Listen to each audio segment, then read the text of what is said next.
and a master's program at the JFK school, then it's a disaster in high school. Mary in Winchester, you're first. Juliet Kayyem, and me, Jim Browdy. Welcome. Hi. Good morning. Hi. I have so much to say about this, but I'm going to try to be brief. Thank you. I teach in a high school, and my district does have a no phones policy, and the kids just blatantly ignore it. Yeah. They just ignore it, and there's nothing you can do unless you want to get in a fist fight and wrestle the kids to the ground. What are you going to do?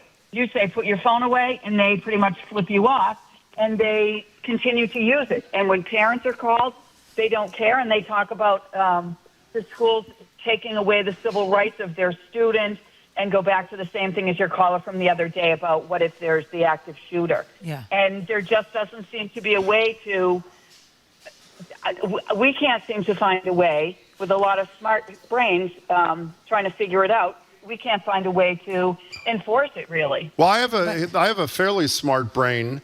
It shouldn't be your responsibility.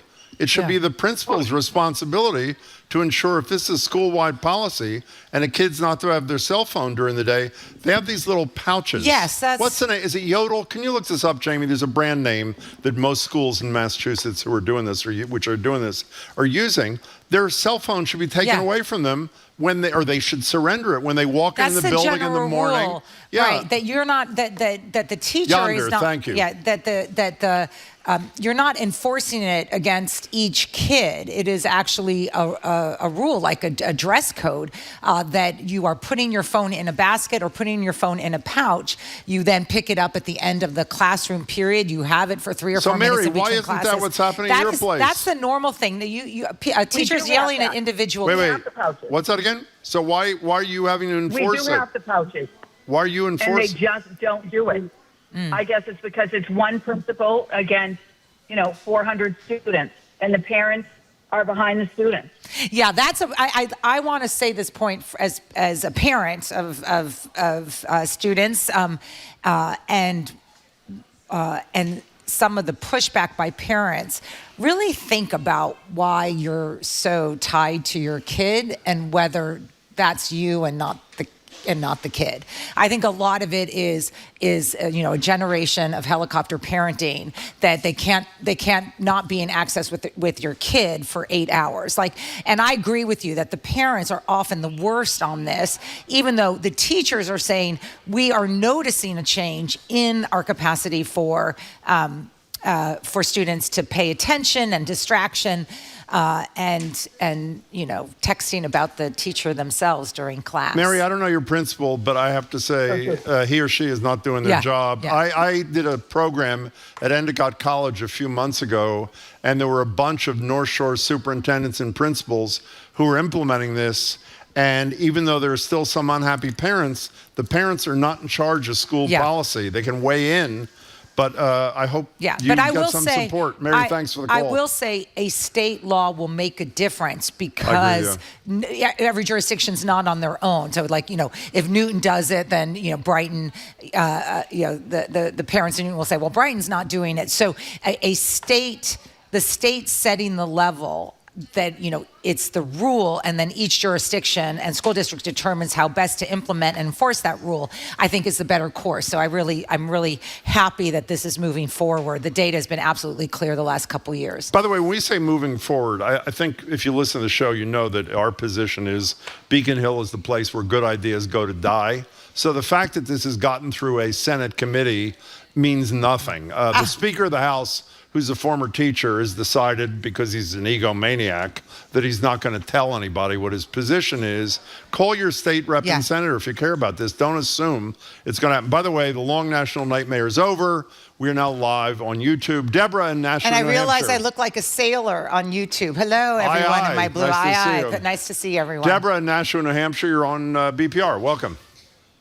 Hi, thank you. It's the first time I called. I've only started listening recently, and I think you guys are great. Thank you so much. Anyway, you're welcome. My children went to a school where they did not have cell phones. They survived just fine. And the teachers that felt that they did not want the students having cell phones in their classroom during class had pouches like you would short shoes into that hung from a closet. On the way through the door, the cell phone was shut off, went into that pouch, and the kids got it back, and they had the option of checking messages or whatever between classes. If a parent really, really needed to reach a student, they could call the office. The office would get the message to the child. And if their child was in a crisis, got sick, whatever, the office would call the parents. And in the event of an emergency in a school, the person with eyes on the actual situation is in a much better position to decide what needs to be done than the 911 service can do with 4 zillion kids all calling in on their cell phones incoherent. So we all lived through not having cell phones, and kids today could if it were just expected of them to. Deborah, do you know, as of few hours. There's no, first of all, it's an excellent first call, and thank you. There's no law in New Hampshire, as far as I know. Do you know if there's any effort to do one, or is this a live free or die kind of deal? I'm not sure. I think it's a school by school, classroom by classroom policy. I think I think for the most part, teachers expect their students to be paying attention in the class, and that cell phones are to be put aside. And you know, Deborah, I want to comment on one other thing you said. Obviously, this doesn't apply to New Hampshire. I should have said this before. In the version of the bill that's before the state Senate in Massachusetts at the moment, there's actually a provision that requires that the school provide a mechanism for parents to be in touch indirectly through them with with their kids. So it's not left, you know, sort of to whim. They're sensitive to the fact that but you just can't contact them directly. Deborah, again, thanks for your first call. Hope you call again soon. And I think Governor Ayo has supported, and I think she has? Yeah, she has supported it. But it's each jurisdiction is going to decide how they implement it. And I think what's interesting in New Hampshire is not only is it a bell-to-bell ban, so everyone knows before classes and after classes, kids may need to make lots of calls, but it does have some sort of, it has modifications for special education, medical emergencies, all the things that would be justified that a kid would maybe need access to a parent or to a doctor. But as someone who, you know, unfortunately deals a lot with school shootings, I can't think of a time in which a student calls to 911 come in after you know, you've already had the authoritative calls coming from the adults. So what the phones do is they let kids have a testimonial of what's happening, and you hear, you know, the goodbyes to parents. I don't want to, you know, I don't want to minimize that. It's just offset that the chances of your kid being in a school shooting are still relatively low. They are in a classroom 8 to 10 hours a day, and their capacity to focus and a teacher's capacity to teach is severely limited by the cell phone. So good moves across the board in these states. So things can have bipartisan support still, because it's Republican and Democratic governors. Where do you want to go next, Juliet? I want to go to Ashley in Taunton. Hi, Ashley. Hi, thank you for taking my call. Pleasure. Of course. I'm definitely pro phone for kids. My son, when he was about 10 or 11, before he had a phone, he went missing. He was supposed to go to an after-school program, and the teacher put him on the bus. Obviously, announced to me. I had no idea. I got a call from the after-school program. They had no idea where he was. So obviously, I flew home, went to go see if he got off the bus there. He was not there. He did a whole bus route before he was finally brought back to the school, which at that point I was informed. So for almost an hour and a half, I had no idea where my child was. Yeah. So obviously, if he had a way to contact me, the whole issue would have been avoided. Yeah, and was that is a horrible. That is a horrible story. Yeah, Ashley, I want to say that most of these rules would allow the kid to have a phone. The phone is then put away during classroom, but any transportation or movement, the phone is back in hand. So in some ways, they are, your concerns are very much addressed by these rules. It isn't that the kid can't bring the phone to school. Think about as a kid gets older, they're in cars and stuff. I have to say, I don't even want to say how old I am, 50 years ago, 40, this happened to me, that I was put on the wrong bus, no cell phones, whatever. My mom, to this day, still tells this story that, the bus driver, when realizing that I was on the wrong bus, went back to that school, still describes decades later, that feeling of not knowing where your kids are. So I hear you, but also the schools can adapt in terms of transportation. My mother purposely put me on the wrong bus. Ashley, well, she had her point of view. She's entitled. Ashley, do you have a final thought? Since I think you're not the majority viewpoint, we'd love to hear from you. A final thought or no? Oh, yeah, I'm definitely not. I get that we have to make stricter rules, but nowadays in today's society, there is that scare of school shooting. Yeah. So I do personally feel safer with my children having access to a phone. And again, that's probably just me.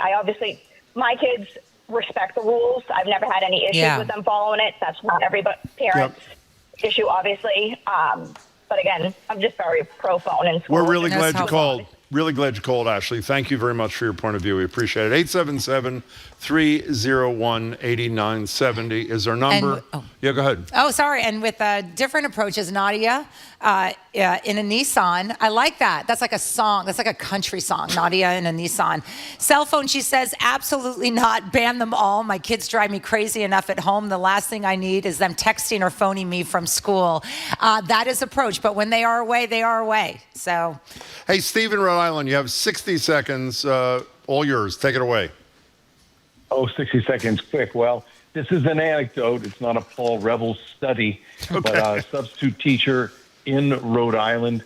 I go in there and enjoy it. And in January, I went in to teach science. And at the end of the morning period, the kids went out to their lunch, and I heard a lot of noise. And so I wandered down the hall to where the noise was. It was at the cafeteria. Yeah. And I sat next to the assistant principal and the lunch lady. I said, wow, this is really lively. What's going on? I said, I don't know, it's just lunchtime. Lunch lady said, I'll tell you what's going on. Big changes. I said, what? She said, well, January 1, we banned cell phones in this school.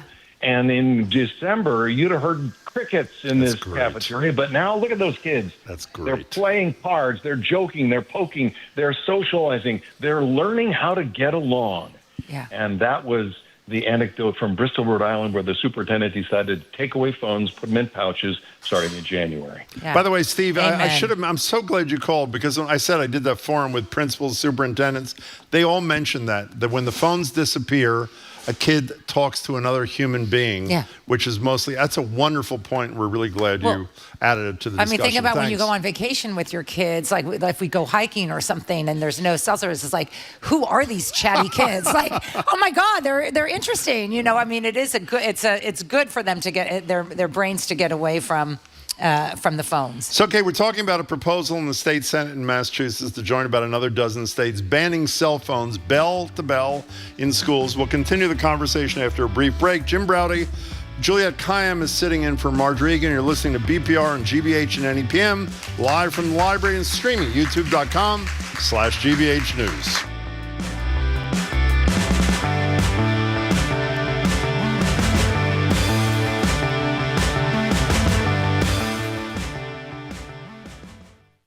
A man with flowers joyfully bursts into a classroom. The teacher screams with delight as a guy dressed like a cowboy hands her the bouquet. Confetti flies and the kids go nuts. Over-the-top flower delivery services are all the rage in Mexico City. That's next time on The World. This afternoon at 3, here on GBH News 89.7. Our programs are made possible thanks to you. And Newport Mansions, presenting the 20th Annual Newport Mansions Wine and Food Festival, September 19th to the 21st at Rosecliff. Seminars, tastings, and a dinner experience with Chef Marcus Samuelson. Tickets at newportmansions.org. And Mass General Brigham. Their leading heart and vascular specialists are committed to providing breakthrough care to patients with cutting-edge research and innovative treatments. Learn more at massgeneralbrigham.org/heart.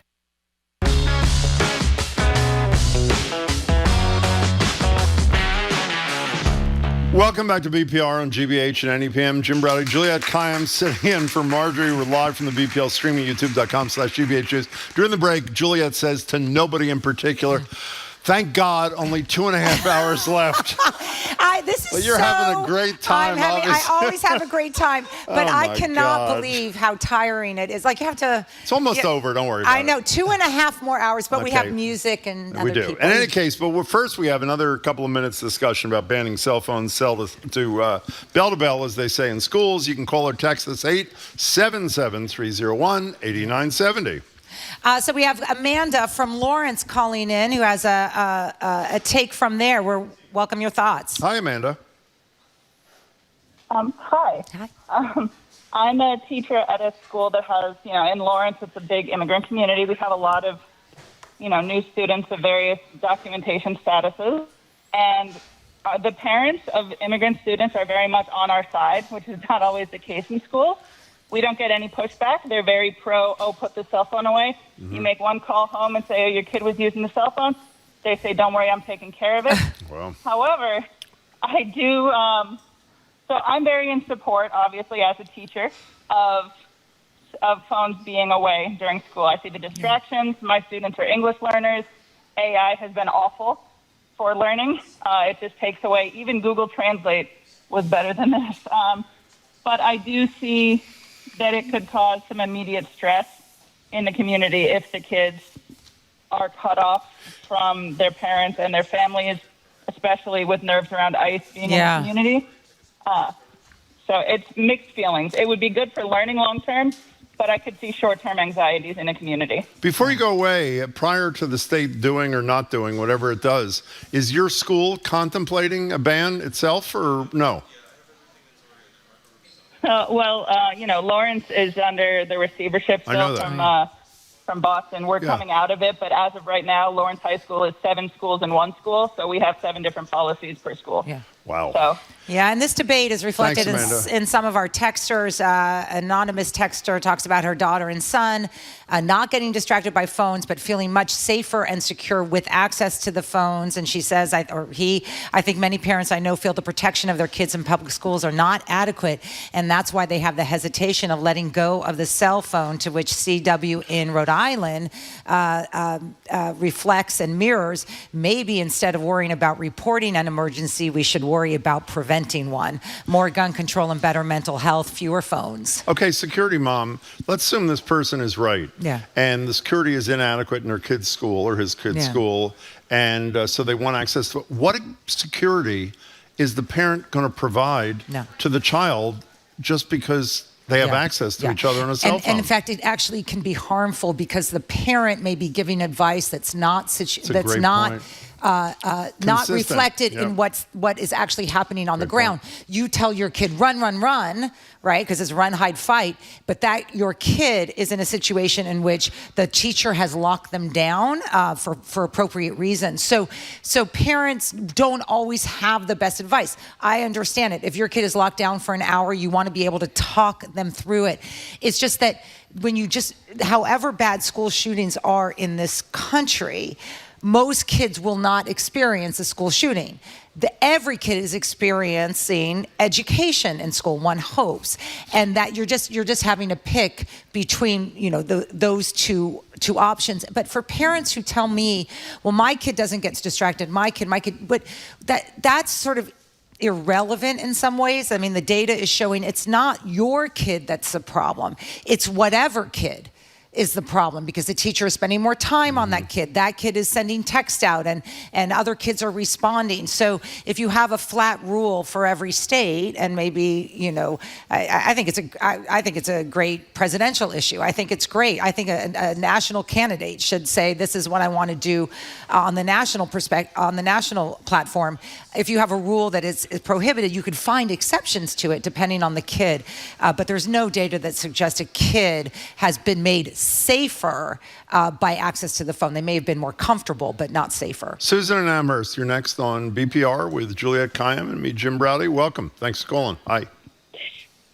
Thank you. I lived through 9/11 in the Virginia area with lots of parents in the Pentagon and some parents who were on airplanes. and teachers who had relatives in the Twin Towers. They put the students in phones. They kept them in. Susan, could you do me a favor, because we really want to hear you? Could you move around wherever you are, maybe a foot or two, and see if the reception gets better than it is? We missed your point.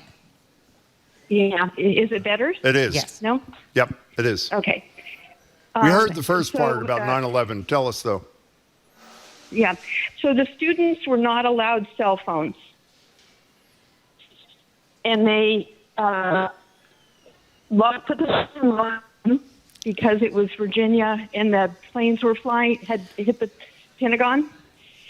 The students were kept in their rooms, allowed to go and either with cell phones or with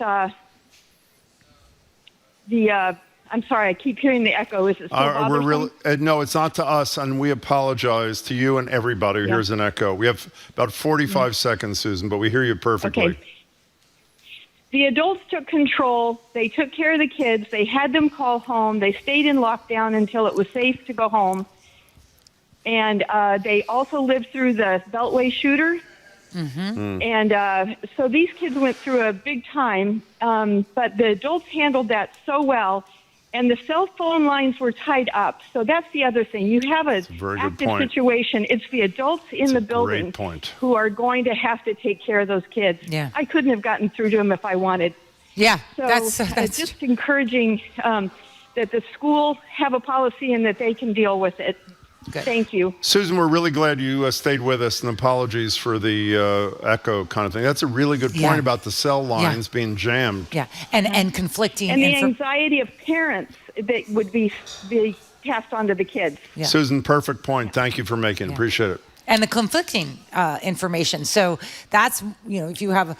We all know eyewitness reports. If you have 1,000 kids calling, 1,000 pieces of advice from parents, well-meaning parents, it's a challenge in a safety incident. So again, the bill's pending in the Senate. Call your state legislator or your rep or senator if you can find them.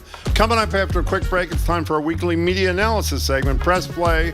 GBH's Adam Reilly, the Wall Street Journal's Callum Borchers. I'm Jim Browdy. She is Juliette Kayyem. You're listening to BPR on GBH and NEPM, youtube.com/GBH News.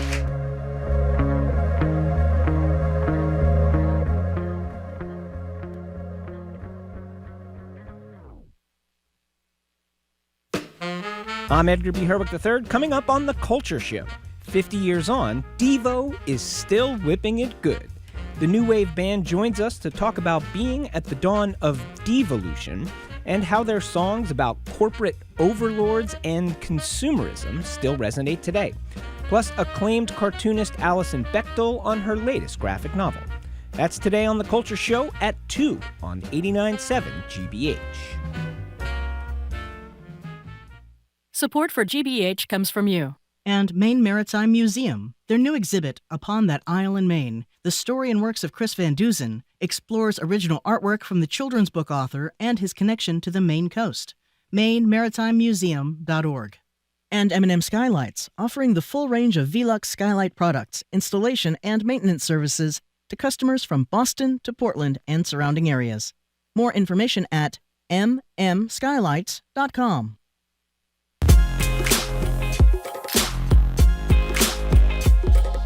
Welcome back to BPR on GBH and NEPM. Jim Browdy, Juliette Kayyem sitting in for Marjorie. We're live at the library and streaming at youtube.com/GBH News. Time again for our Friday morning media analysis segment, Press Play. And sort of like a bad penny, the same two guys are back yet again. The Wall Street, I mean that in a loving way, by the way. Wall Street Journal columnist Callum Borchers, formerly reporter at The Globe and The Washington Post, and host reporter, I forgot it, BUR. That was part of your resume too. My God, you've done a lot of stuff. Trying to stay busy, Jim. That's good. And GBH friend and colleague, politics reporter Adam Reilly. Hey, Adam, how are you? Hey. Welcome to you both. Good to see you both. Well, good to see. Hi, I'm Juliette. How are you? You both are looking at me skeptically. I'm going to be nice. I didn't look at you I skeptically know. at all. No, Okay, so the no, big no. story, obviously, It was me who was looking at you skeptically. Go was ahead. the floods in Texas. A big news story. Lots of questions about could they have been better prepared? Sirens. Lots of questions about DHS and NOAA and FEMA. But is it me, or is there sort of a lack of a discussion about climate change generally? Like, why is this happening? Why have 400-year storms happened in the last week? Like, it just feels like we are sort of giving up on that, and now we're just to the disasters. I don't think that is the case. And I Okay. think that the coverage of the climate angle may have not come immediately, not as quickly as some people would like. I know that there's an argument to me that right at the outset, you label these as the product of climate change and remind people that extreme weather events are going to be more frequent and that kind of thing.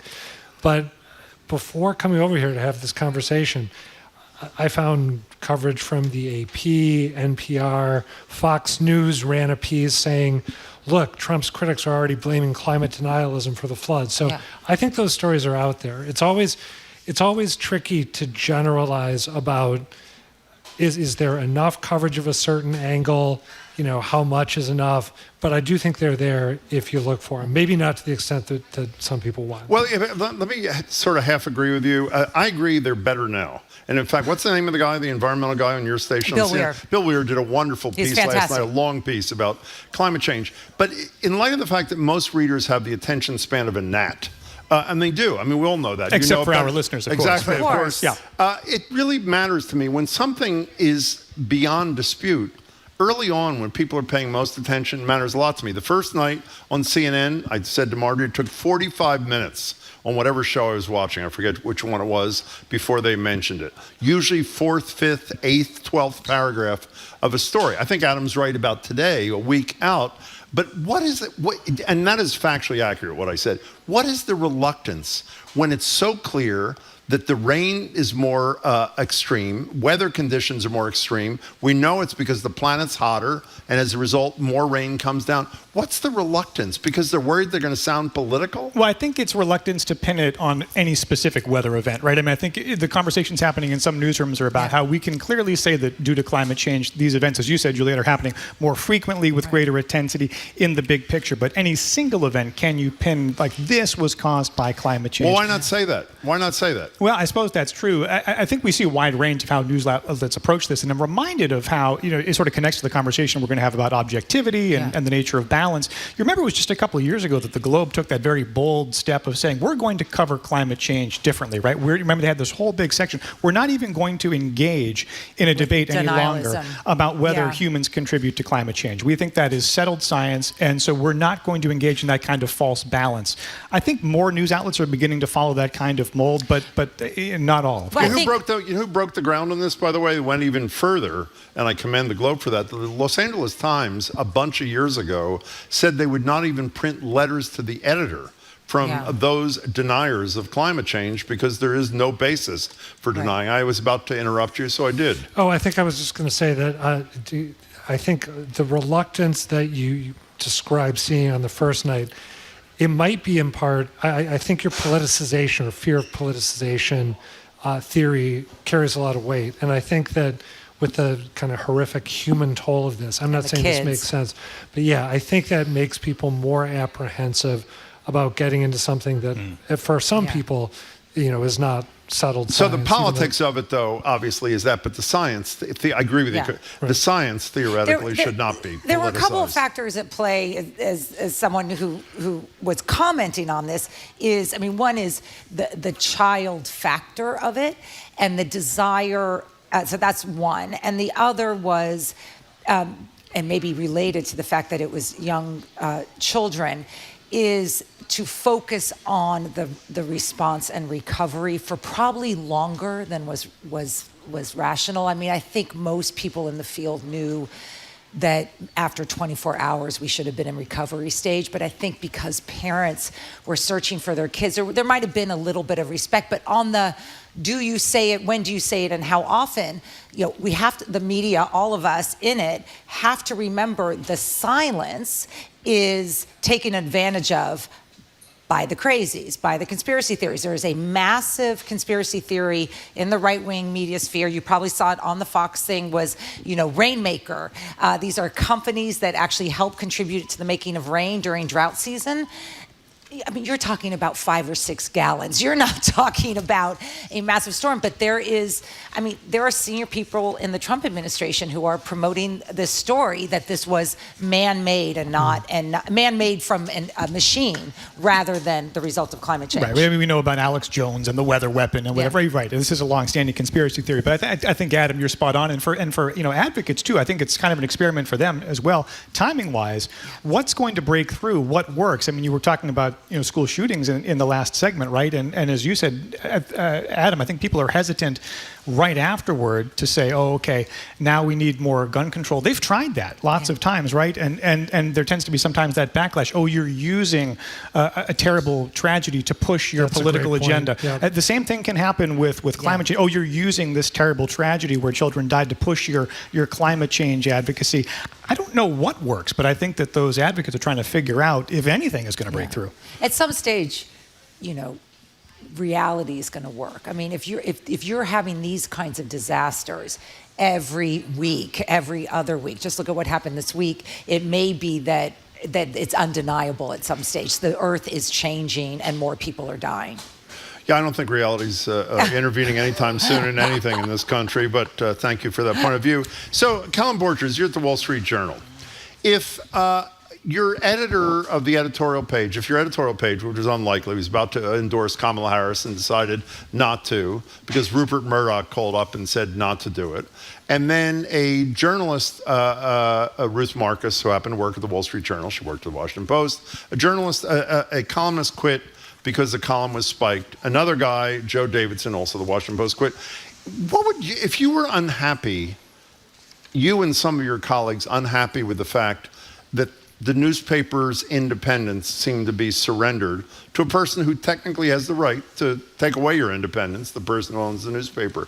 What do you think I know it's a hypothetical, what do you think you and your colleagues are doing? The reason I'm asking the question is I am stunned that the Washington Post, which is one of the great newspapers in America, that the staff there just stands by and writes letters saying how horrible it is that their colleagues their stories were spiked and they quit. Would there be more of a reaction in your estimation?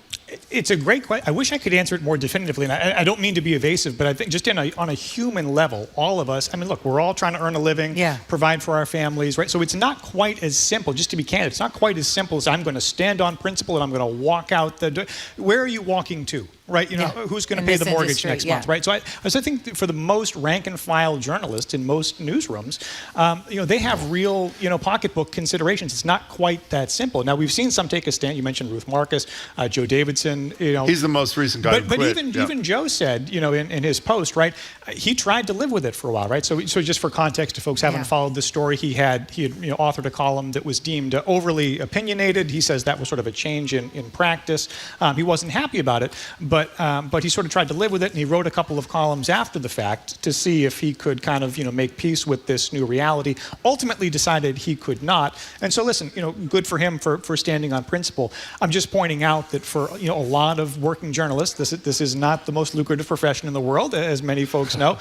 It's not quite as simple as just saying, I'm out of here. He also, go ahead. You're good. Well, I was just going to say, he also made the point that the Post's coverage of the Trump administration has actually been very tough and very good. And so I think that's the other piece of the calculus. If you're someone watching this happen, there's, what can I afford to do? How sort of self-righteous can I afford to be?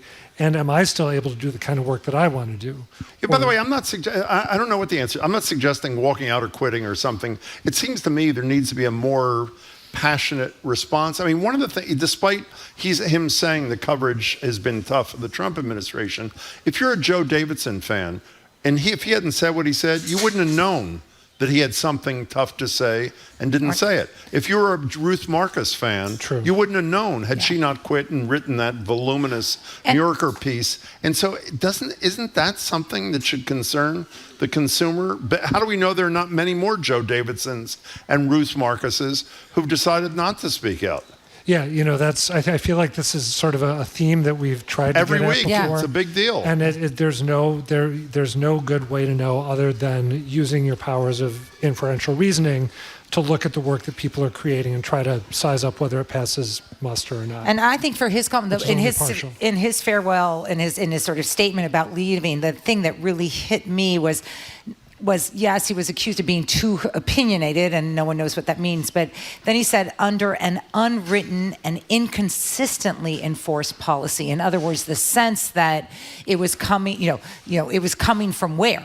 Right, a writer has all sorts of rules and restrictions to work around, and all of us who write for journals know that, right? And it may be this journal has this position and that journal has that position. It's the idea that you could write something one day and it's fine because someone's out and didn't notice it, and then the next day it's taken away. Well, and the impression he gave is that he was now being held to a new standard for columns that ran in the news section as opposed to columns that run in the opinion section, and it sounds like he was just. How about this? How about this rather than a walkout? And this may sound unrealistic, but let me get it out anyway. How about if a newspaper adopted a policy saying, anytime we choose not to run a column or a story, we will post on page 2 where the corrections go. By the way, a column by Ruth Marcus entitled so-and-so didn't run because we didn't think it met appropriateness standards, or something that allows a person who's spending their money to support that publication to know. Is that a ridiculous idea? Well, it's a fuzzy line because you have to decide at what threshold, how far down the road would you have to go on reporting out the story, because this happens all the time, right? And it should, by the way, if you're doing your journalism right, of course, you have some idea of what the story might be. You report it out, and sometimes you just decide, you know what, this really doesn't merit. Well, that's why the story. every paper needs a public editor or an ombudsman. Well, that's a great point. Right. That's a great point. So you have to tell me. So do you have to disclose every time you began a reporting adventure that didn't pan out, or in this case, I mean, this was a little bit farther, right? This was a fully formed, authored story that ultimately didn't run. So, but it's a great question, and I think the broader theme, and you've heard Marty Barron on this show talk about this too. The broader theme is let's be more transparent about how we work. How we make our decisions, because that's really the thing that's going to engender greater trust with our audience. So we can certainly debate like the specifics of how we get to that, but I think transparency is a good principle. We're talking to Callum Borchers from the Wall Street Journal and our colleague from GBH, Adam Reilly. So next up, I think one of the major issues that is sort of percolating on all these stories that we're talking about is this question of objectivity. That, like, what does it mean to be a reporter and to report on, as Jim said, are there any facts anymore, whatever. And there's a huge debate in media circles about this, about not what is objectivity, but what is the approach a reporter should take to the news, right? Are they the alien from nowhere that just is looking around saying, oh, as if what Trump says in a cabinet meeting doesn't have, a couple years of history about what it means? Or is it, I like this idea that I was reading about in this new Julie Gerstein and Margaret Sullivan piece in Columbia Journalism Yeah, Columbia Journalism Review. This idea that we have to push back about this view from nowhere approach to media. So I'm wondering, sort of, is that taking hold in newsrooms? Are there discussions about it? And what's your sense of it? Because I may be quaint, but I still want to believe in objectivity. Yeah. Do you want to believe in objectivity, or do you want to believe in balance? Or do you want to believe in both? So that I don't know how to answer your question. So help me answer it. I don't know if I understand the difference. Yeah, and I'm not being. Like, I'm actually asking you. Yeah, no, I feel like, and not everyone would agree with me, but I feel like they're two fundamentally different things. I feel like objectivity is, in a clear-eyed way, describing the truth to the best of your ability as fully as you possibly can, without worrying about whether that description is going to tick people off. I feel like balance is kind of meeting out. If you're talking about two different sides, you'll make sure that there are 4 points raised that are positive for one side, and 4 points raised that are positive for the other, and then you'll sort of, brush your hands off and call it a day. Yeah. And I think they're two very different things. I'm in the first camp, because I think the problem with a balanced approach is it gives equal weight to the sides in terms of facts. Right. So climate change being 2 a plus perfect 2 example. equals 4. Oh, we got to interview the guy who says 2 plus 2 equals 5. Why? Why? Right. Yeah. Like, I'm a journalist or I'm an analyst. I can look at this, or you're a journalist. Like, 2 + 2 = 4, and we're going to take that as a given. And I think we've just gone completely overboard on the balance thing. And then we have to go twist and turn about, well, yeah, maybe they have a point or whatever. No, I mean, at some stage, 2 + 2 = 4, and let's just move forward.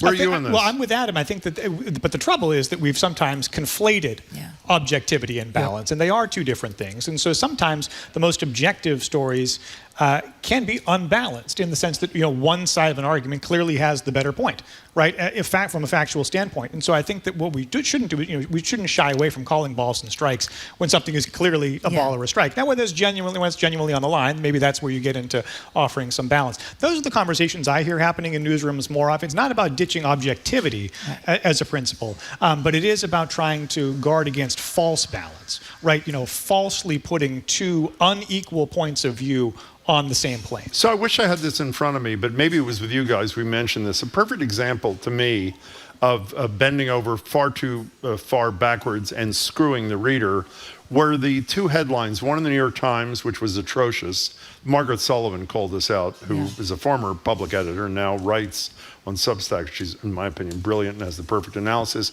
One, I think, in the Independent, a British paper, which was about a speech that Donald Trump gave at West Point that was as unhinged as any speech ever. And again, if you could find them quickly, Jamie, if you can't, it's fine. The New York Times was totally straight. And if it was a normal time with a normal president, I think you would say, that's fine. And the Independent called it exactly what it was. Not even, by the way, an opinion. It was more a description, a fair description. Now, is that going too far? Rambling. Rambling editorial. That's exactly right. No, that's what's in the headline, right? Rambling. That's actually descriptive when you sometimes see exactly what I was speech. trying to say. So is that too far? Well, look, rambling can be a judgment call. So I mean, it is a judgment call. Right. So correct. I think that's where you get. I mean, is it a column? Is it a straight news story? I mean, I think this is where, and I realize that these are distinctions that are maybe a little bit down in the weeds for a lot of readers. But I think that what it comes down to, in the fundamental sense, for every news outlet is trying to engender that trust. Can I read these to you? Yeah, do you have them? Yeah. Jamie just came up with them. This is perfect. New York Times. Trump gives commencement address at West Point, stressing a new era. That's pretty straightforward. Here's the Independent. It's a British paper. Trump gives rambling speech about trophy wives, golf, and the great late Al Capone in politically charged West Point address.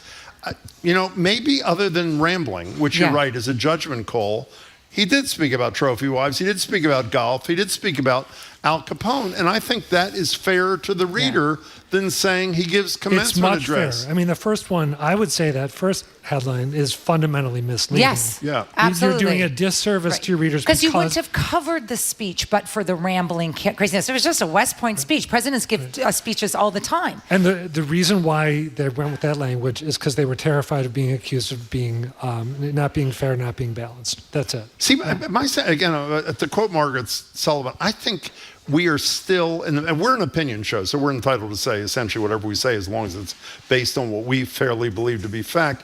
I don't think the bulk of the media has adapted to the fact that there is a president unlike anyone we've ever had. Well, it's only been, it is factually true. 10 years now. Who lies nonstop about virtually everything, but we're not quite able to deal with it in non-traditional ways, Callum. You wouldn't think he could still surprise us, right? But 10 years later, we're still trying to figure out how to do it.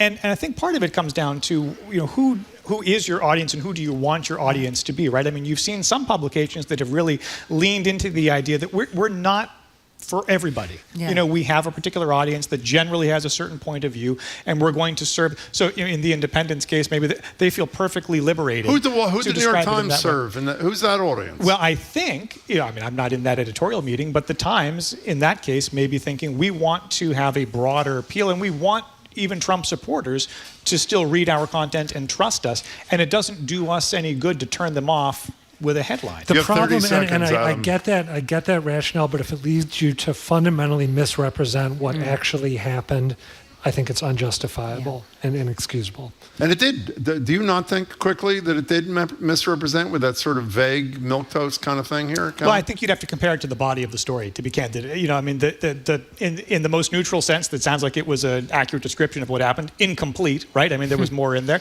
But what was the character limit? You know, I mean, was it squeezed into a certain page on the printed page? I think there's a lot of other considerations. Also, what president doesn't speak about Al Capone and trophy wives at a speech at a military academy? We've been speaking with Wall Street Journal columnist Callum Borchers, GB8's politics reporter Adam Reilly for a weekly media analysis segment. Press fly, gentlemen, thank you so much. Thanks, you guys. We have to say goodbye to those listening on NYTimes, but tune into the fabulous 413 starting at 3 this afternoon with our good buddies out there. The show continues here in Boston on 89.7 GBH. Coming up after the noon, it's Live Music Friday with singer-songwriter Debo Ray, PBS European travel guru Rick Steves, NBC 10's Sue O'Connell. I'm Jim Browdy with Juliette Kayyem, and you're listening to BPR and GBH and NEPM live from the library and streaming at youtube.com/GBH News.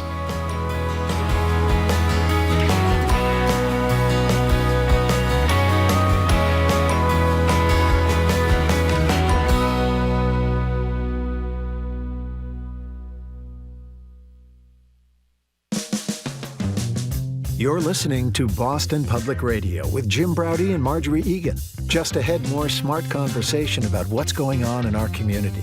Stay with us here on GBH 89.7. Funding for our programs comes from you. And Rockland Trust Bank, committed to helping individuals and local businesses work towards their financial goals by providing financial advice and resources. More at rocklandtrust.com. Rockland Trust Bank, where each relationship matters. Member FDIC.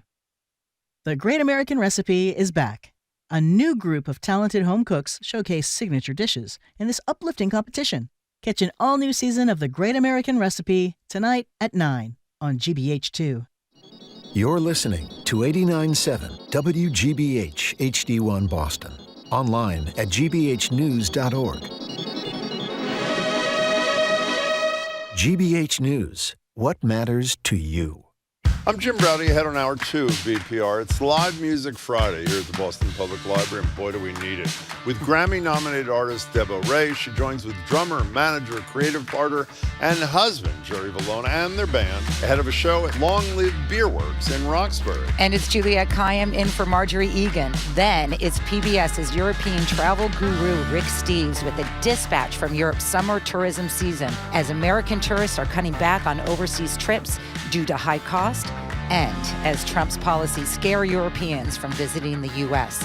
All that, plus our vaunted Two More Things segment, next on the second hour of BPR on 89.7 GBH, live from the Boston Public Library.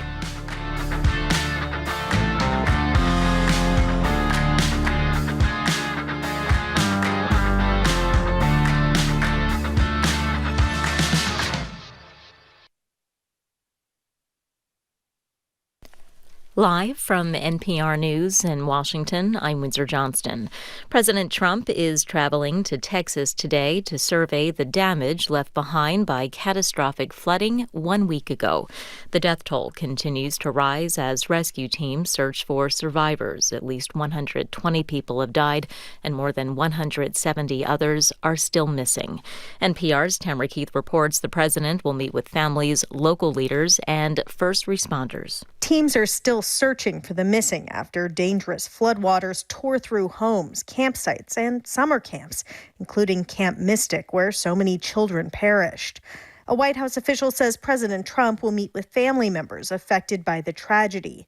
The president is also set to meet with first responders and get a briefing from local leaders. In an interview with NBC's Kristen Welker last night, Trump said installing an alarm system of some kind to alert people of future flood events would make sense. Trump told NBC his message to the people of Texas would be one of love. "I love those people," he said, adding that he feels so terribly for them. Tamara Keith, NPR News. The White House is walking back a plan that would have phased out the Federal Emergency Management Agency. Deanne Criswell served as the administrator of FEMA under the Biden administration. She says states like Texas need federal funds in addition to their own resources. Texas is probably the most capable state that's out there, lots of resources, but they also requested resources through the state-to-state mutual aid compact. But those types of resources also get reimbursed by FEMA. If this were to happen in another state that doesn't have that much capability, it would just make it that much harder for response. Criswell says the focus now needs to be on how to help states streamline the recovery process so communities can rebuild faster. Israeli forces and Jewish settlers in the occupied West Bank have killed more than 1,000 Palestinians since the beginning of the war in Gaza. NPR's Hadil Al-Shalchi reports 23 Israelis have been killed in the conflict. The number of Palestinians killed in the occupied West Bank rises as Israeli settlers set fires near an ancient church and cemetery in the Palestinian town of Taiba this week. Last month, settlers attacked Palestinians and set ablaze the village of Kafr Malik north of Ramallah. Israeli forces killed 3 Palestinians in that incident, according to Palestinian health officials. Israeli officials rarely prosecute offenders, and when they do, a very small percentage end in conviction. Demolition of homes by Israeli forces has also displaced tens of thousands of Palestinians, the largest displacement in the West Bank since Israel captured it in the 1967 Mideast War. The Israeli military says it's rooting out militants. Hadil Al-Shalchi, NPR News, Tel Aviv. This is NPR. Good afternoon. With the latest from the GBH Newsroom, I'm Henry Santoro. Eversource has unveiled new storm response tools, including a rapid pole system to restore temporary power during severe weather on Cape Cod. According to the Cape Cod Times, the Rapid Pole is a $49 million battery backup in Provincetown. Eversource is also launching a mobile command center that'll boost emergency readiness. Eversource says it'll continue maintenance to strengthen reliability through the 2025 hurricane season, which is now through the end of November. Water restrictions are still in place on Nantucket, so much so that the Nantucket Water Commission voted yesterday to start fining repeat offenders as the ongoing drought continues on the island. Current reports that even though the restrictions have been in place since June 20th, water use on the island during the first week of July was at near or record levels. And vacancy rates in Boston are down for the 4th straight quarter, and the pace of new occupancies is at its highest since 2019. So says the Boston Business Journal, and adds that it's a promising sign for what has been such a huge drop in property values, especially since the city's been trying to incentivize commercial property owners to convert their space to residential units. In sports, the Red Sox hope to continue their winning ways tonight at Fenway, hosting the Rays for Game 2 of their 4-game series. The Sox have won 9 of their last 10 games, and they're into the men's semifinals at Wimbledon today. Clouds, maybe some sun this afternoon, high near 80 degrees, 74 degrees in Boston right now. You've heard of Sonny and Cher. Well, it's time for Jim and Juliet. This is GBH News. Support for NPR comes from NPR stations. Other contributors include the Lodestar Foundation, inspired by the principle that helping someone else less fortunate is a path to a happier, healthier, and more meaningful life. Learn more at lodestarfoundation.org.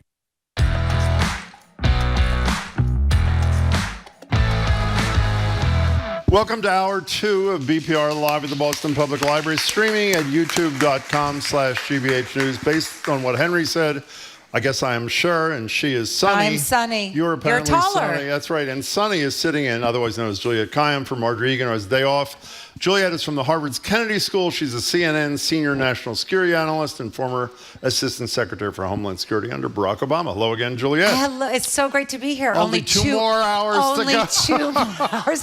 But This she is really exhausting. loves this, you can tell. I Okay. love it. Okay, it's time for Live Music Friday. This week comes courtesy of Grammy-nominated singer-songwriter Debo Ray. See this thing right here? Look at that photograph, by the way. Gorgeous. This February, she released her debut self-titled album, which I listened to last night, to critical acclaim, which it deserves. She performs tomorrow, Saturday, as part of the Charles River Jazz Festival, and Thursday, July 17th, at the always free Long Live Roxbury. Check everything out at IamDeboRay, DEBORay.com for info. In a couple of minutes, she'll join us at the interview desk with her drummers, songwriting partner, manager, and by the way, husband, all in one person, Jerry Velona. But first, here she is with her band performing Time With You. Welcome to you all.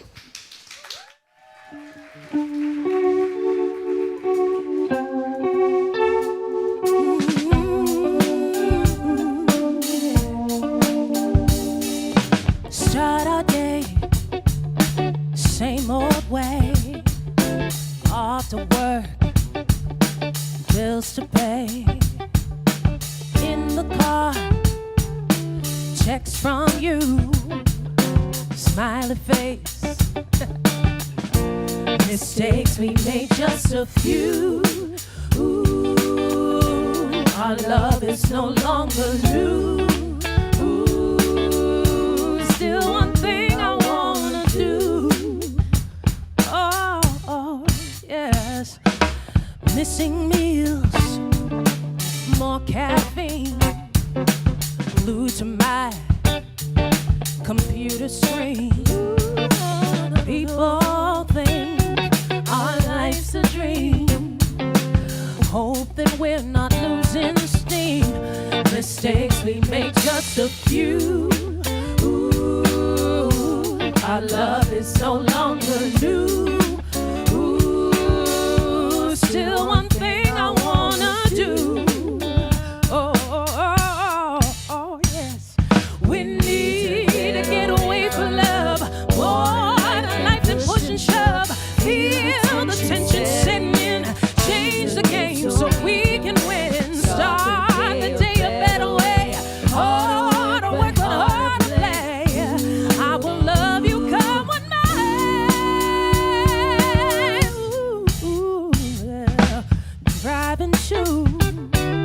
Your mom's a say, can't believe it's New Year's Day. You smiled and said, well, life goes fast. Let's be sure to make it last.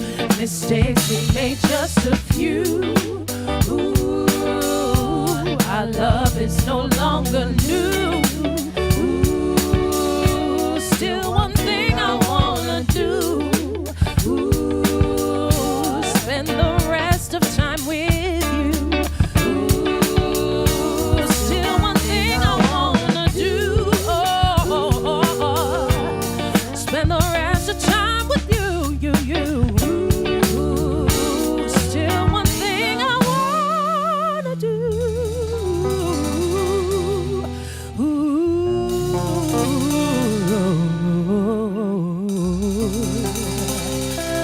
Spend the rest of time with you.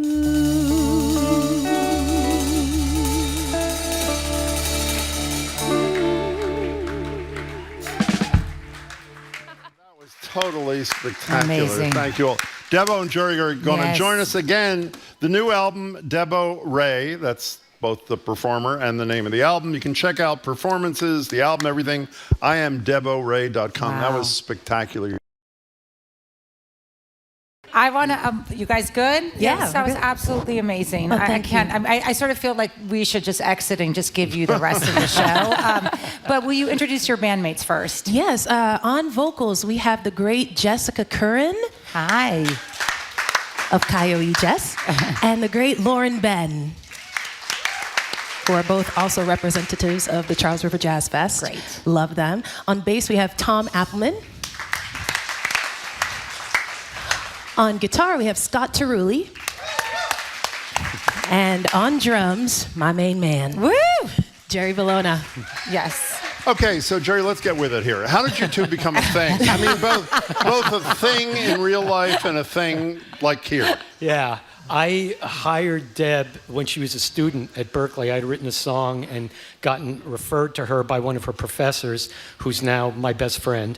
And for that reason? Yeah, I mean, it was a while ago, and she was amazing. And then we stayed in touch. She recorded, I recorded her in a lot of my own music, and then we started gigging together, and one thing led to the next. Yeah. Sounds like you're leaving something out. Are you leaving something out? Huh? Apparently so. How many years? How long have you been married? A little over 2 years. 2 years. Oh, congratulations! Yeah, that is great. Still newlyweds. I wanted to. So I was reading about where you are in your career right now. This is you've been in the music industry a long time, but this is your first album. Yes. Like, what does it feel like to have sort of a thing, like physical thing that's sort of representing, you know, all your music? And how did you think about the vibe of the album? Well, this really felt like a blossoming into who I really am and how I want to be represented through my music, through my branding, through everything that I felt was tied to my story. With all of the other groups that I play with, I love playing with all of them, but there is always this feeling of me singing their story. Yeah. So with this album, I really wanted to tell the stories of my love life, my upbringing, everything that makes me me. Yeah. Did you guys write everything on the album together? Yeah, we did. Yeah. That's pretty impressive too. Thank How's you. that feel? Amazing. I mean, yeah, it's great. I mean, Deb and I are just like this in so many different ways. My husband and I can't put a shopping list together without fighting. So amazing. You know, you're from Jersey City. Originally. You actually have a Jersey City accent. Oh, I really? hope you don't take that wrong. I'm from Philadelphia, so I got the whole thing. Yeah, you're from Lynn, right? Yes, that's right. So that's sort of, I mean, they're not dissimilar sorts of places, right? So I think that's part of the deal, or no? It could be one of the aspects that just makes Meaning us... no. Okay, I'm trying to probe a little bit more if I can. We're pretty compatible. You are? Yeah. What's the, we may have asked some of your colleagues when we were talking about the Charles River Festival with you, with your colleagues a couple of weeks ago. What's the Boston music scene like? And because we hear a lot of people saying, I got to go to New York, I got to go whatever. It's not live enough. It's not open late enough. There aren't enough venues. Where are you on this thing, Deborah? I mean, I actually teach at Berklee College of Music right now. And what I've seen is that there is so much talent in this town. And there are so many musicians that are just hungry to perform. Now we're seeing a resurgence where people are really invested in music. They want to go and see live music again. They just need the spaces for it. But are there enough? I mean, Marjorie Egan, I don't know if she says this on the air all the time, but I know she says it off the air to me. Every time we have a group that is spectacular, which I would say is often here, like you guys, she says, why don't I know about these people? Why haven't I seen these people? Why? So is it because there are not enough venues in town, or what is it?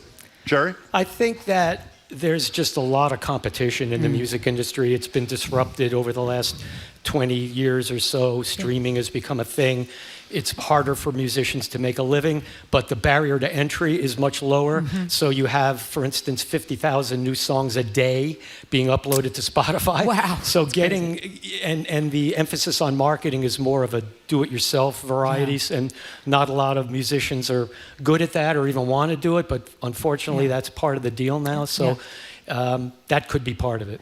It's just about your album and sort of how do you get it to get attention? Because with that much sort of noise, it's sort of on you. And I was reading the reviews of the album, which has gotten tremendous reviews. There's one word that's repeated every single time. I don't know if you've caught it. Joy. Joy. I mean, you seem joyful, but was that what you wanted out of the album? Absolutely. Yeah. That's a huge part of it. Yeah, and how, like, I mean, in terms of joy, given everything going on in the world, like, was it, like, how did you think about the music and putting the music together in terms of getting that emotion out into your audience? You know, in response to whatever is happening in the world today, I felt like there was a need for more joy, and I know that it started with my philosophy and my mindset. I was like, hey, if I'm gonna go and make this music, I have to be in a joyful state first. Yeah. I can't be in this frenetic, like, oh no, we gotta make this work, we gotta sell this record. It's, hey, let's take a moment, take a pause, come back to our grounding, and then create. Yeah. And so hopefully that extends to people who listen to it. Selling the record is my job. Pardon? So are you the business guy in the group? Pretty much. How much yeah. of a pain in the ass is that? I mean, I'm serious. When you're trying to create, I know the answer is it's got to be, but aren't you angry a part of the time that you get? If you're this good, I know this sounds naive, but it is naive. If you're this good, don't you resent having to do all the business part of this crap, or no? I don't. I just think that's a part of it, and it's something that I've done. I have a business background, so I've done a lot of marketing and sales in previous incarnations, and it's never easy. It's really just building a business. We're building a business from scratch. When you first hired her, did you hire her as backup singer? Is that what you did? Yes. Can we talk about backup singers? I mean, first of all, your two backup singers are amazing. They are amazing. The last time you were here, you were a backup singer. Oh. You know who's been on our show a bunch of times? I would argue one of the greatest backup singers in the history of the world. Lisa Fisher has been with us a bunch of times. 20 Feet from Stardom, one of the greatest films ever made. Talk about the mindset of the backup singer. You're the front person today, but what kind of thing do you have to create in your head to be a backup singer? There's a special place in heaven for background singers, in my opinion. Background. That's what they call them in the movie, too. Right. Background singers. I'm sorry. And a lot of people seem to associate background singers with not needing to do the work or the heavy lifting, but they actually do more. They have to harmonize. They have to have great ears. They have to be on the top of the game. If things change on the drop of a hat, they have to know how to move. They need to know how to support. So there's so much that goes into not only being a great performer, but being a great support system. Is it hard to sublimate your ego, though, when you're, I don't mean this because it's true, so I do mean it, I guess. You're really good. I mean, needless to say. And when you're not the lead, don't you say to yourself, or maybe it's just my egomania, I could and should be doing that? Or you don't really? No, not really. I believe that I have the privilege to sing. So whether I get to do it as a lead singer or as a background, that doesn't matter to me as long as I get to sing. Have either of you seen she's from CNN. Have you ever seen this? Did you see the Luther Vandross documentary? I did. Came out also started as a backup singer. For David, then on Sesame Street. For David Bowie. I mean, exactly, Luther Vandross, David Bowie. We haven't really gotten to sort of your background. You are Haitian American. Yes, that's and right. you feel a big part of that community and your parents and where you come from is it's a community under stress right now. And so how are you relating to your own community in terms of your music? I want to come back to joy. A lot of people seem to associate when they hear Haiti, they hear like struggle, they hear pain, earthquake, all of that. But there's so much joy in our culture, and I want to try my best to exude that joy to people, to let us know, hey, this exists, this is real as well. You know? But at the same time, there's joy. I know I've read about your history too. I mean, I don't want to get too deeply into this, and if you don't want to deal with it, it's fine. You have a president that decided that despite the conditions in Haiti, we should end temporary protected status of people who are escaping violence and poverty. Luckily, a judge has put a stay temporarily on that. Does that not weigh on you as a human while you're trying to spread this joy thing, Debo? Absolutely. It's on my mind at all times. I'm thinking to myself, the people who look like me, the people who have my background are suffering right now. But at the end of the day, I think about the resilience of my people. They are going to push through. They're going to make it work somehow. Sort of like the Italians in New Jersey. Is that what you're trying to say? Same kind of thing, right? Never get away. Absolutely. Never get away. My mom had to change her name. She did. No, that is not true. That is true. Well, what do you mean? Well, when she started working, her last name was Santaramo. That's her maiden name.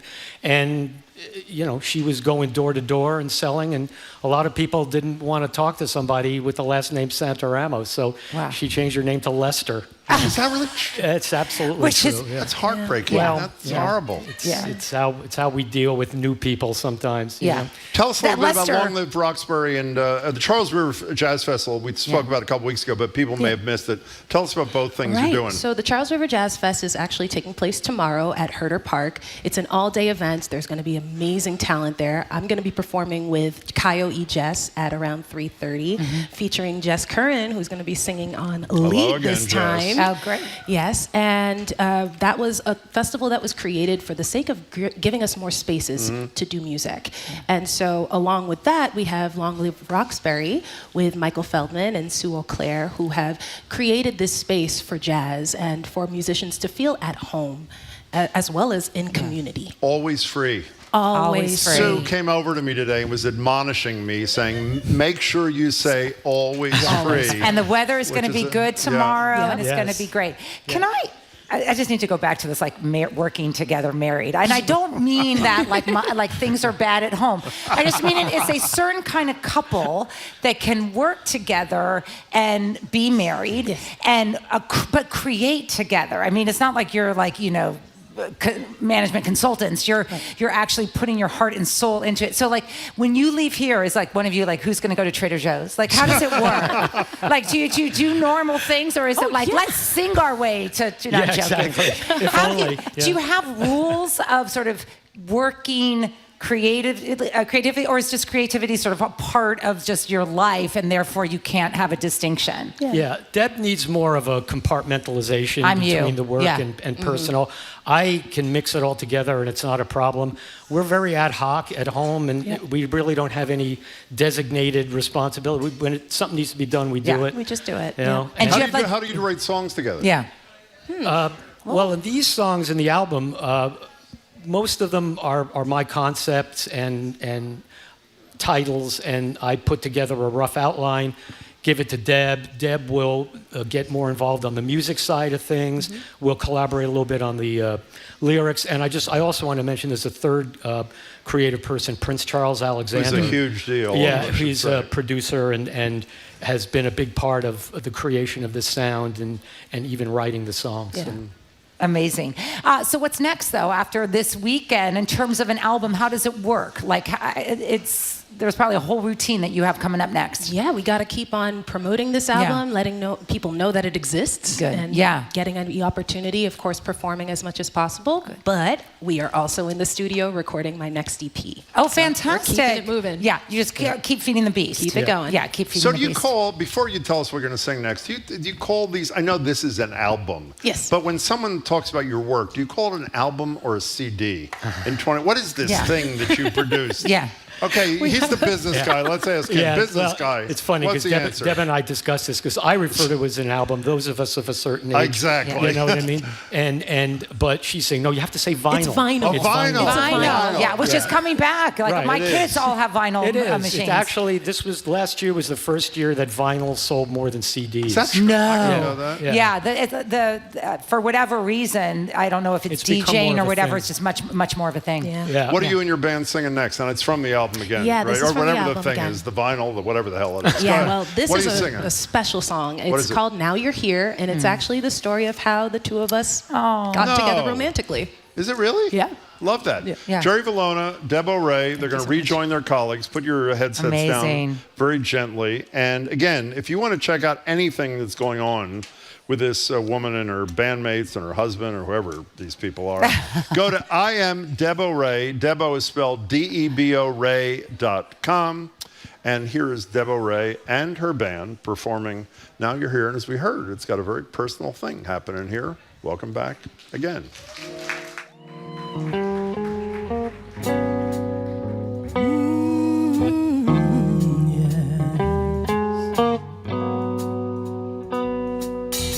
Most of my life I have searched for the one who loved with abandon and show me some fun.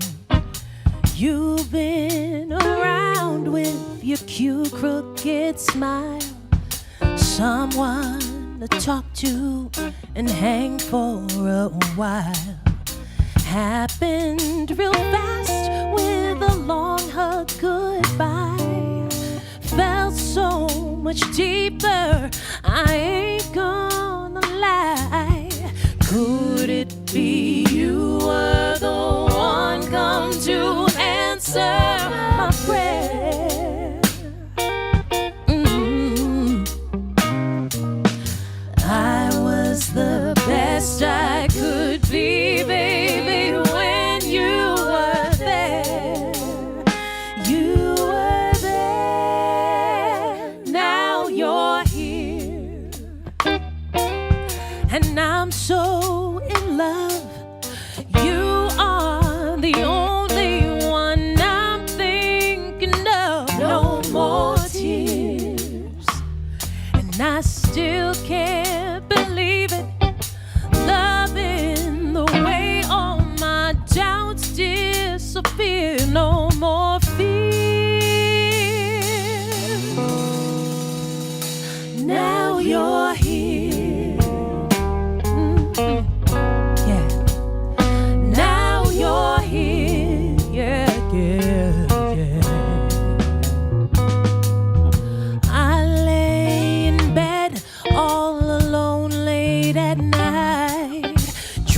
dreamt of a lover who loved me just right.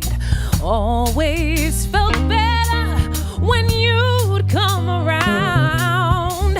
How'd I keep missing the love I had found? I didn't want to give in, been burned too many times. Too many times. Now it's so clear you're the one. There's no more to find.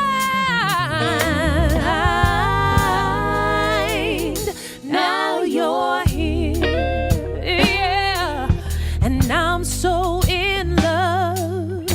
You are the only one I'm thinking of. No more tears, no, I still can't believe it.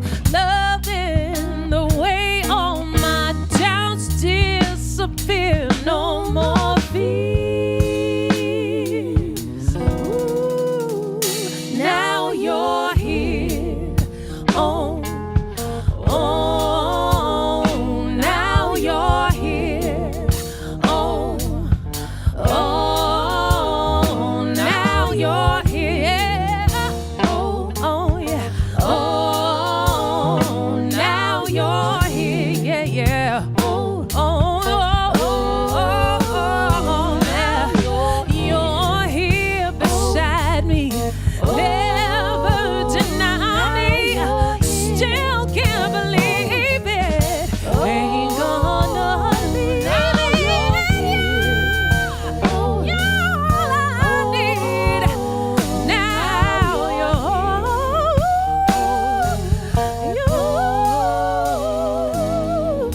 Now you're here.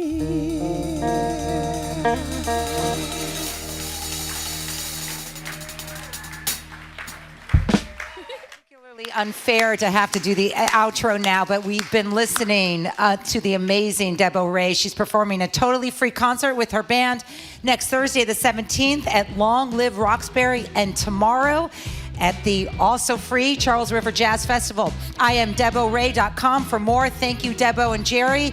Coming up after this quick break, PBS European travel guru Rick Steves. I am Juliette Kayyem in for Marjorie Egan, and he is Jim Browdy. You're listening to BPR on 89.7 GBH, live from the Boston Public Library with Debo Ray. We are so thrilled to have you here.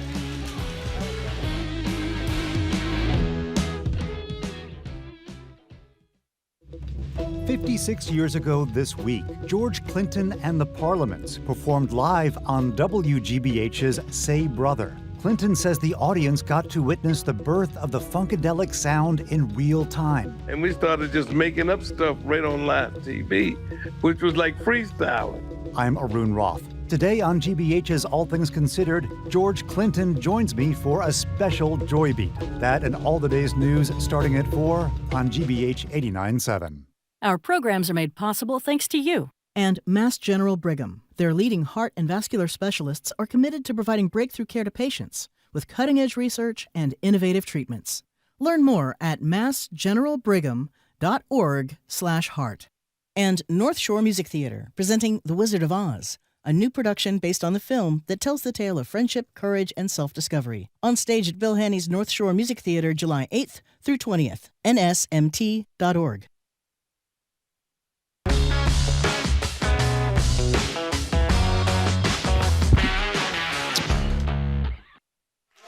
Welcome back to BPR. Jim Browdy and Marjorie Egan. Oh, Marjorie's not here. Let me try that again. Are we live? We are, unfortunately. Here we go. Welcome back to BPR. Jim Browdy and not Marjorie Egan. She has the day off. Juliette Kayyem from CNN and the Kennedy School and whatever. The filler. In, whatever. The You're filler. not a filler. I'm no. summer filler. You are Well, so much more than a thank you. filler. We're live at the library and streaming at youtube.com/GBH News. Join now on Zoom. Talk about a good feeling continuing, I think, by Rick Steves, PBS European travel guru, best-selling author, television, radio host, owner of Rick Steves Europe Tour Group. Before I finish introducing him, if you're worried about the fact that we're just 7 days away from the deadline for Congress to vote to defund or not take any action, which would be good on NPR and PBS. Google Rick Steves and NPR and PBS and defunding and read a brilliant piece he has written that I think you can use if you plan to call your congressperson or senator.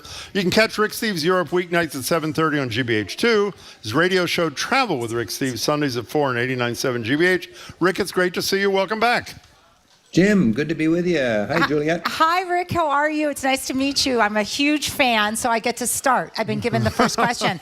So we've been reading a lot about travel and sort of lack of travel, Europeans coming here, Americans going to Europe. And so I have to ask you, that's not true for you. You've had some amazing travels. So what's top of your mind about the last week or so that where you've been? Well, top of my mind, I got to say, is every year we have a summit where we invite all of our European guides to come to the United States, and we review all our plans, and it's kind of like boot camp for tour guides. And it's an annual tradition in Seattle, and I fly in 80 or 90 guides for this summit. And the big question now for our guides, and they're all very comfortable with travel, is, are they comfortable coming to the United States? Yeah. And we had to tell them, we totally respect if you don't feel comfortable coming to the United States, the way our visitors are treated at the border when they come in. It's a complete turnaround from the welcome that we used to give people in previous years. So it's understandable that tourism in the United States, as far as incoming people, is struggling. And the flip side of that is, how are we received in Europe? Europe is my beat. I was just over there for a month filming and working on guidebooks and so on. And I'll tell you, and I'm very tuned into this with all of our tour groups in Europe and the feedback I'm getting from people who are taking our tours, we are welcome in Europe as individuals. None of us should feel at all concerned about going to Europe as Americans, regardless of what somebody's politics might be. You would be ill-advised to wear a red hat and have a clenched fist.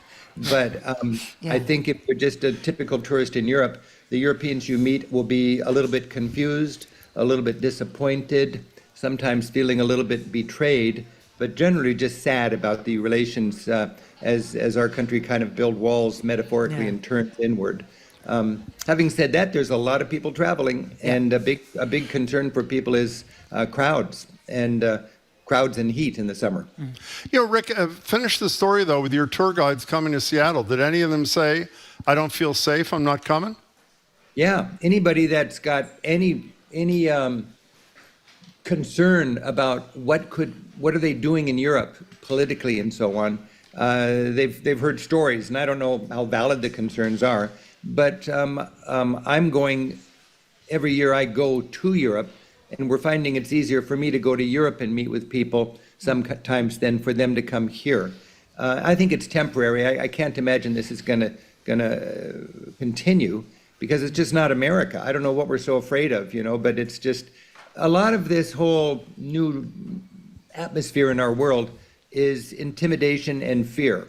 And I'm a historian, and I'm a tour guide, and I travel a lot, and I try to learn from my travels and my history.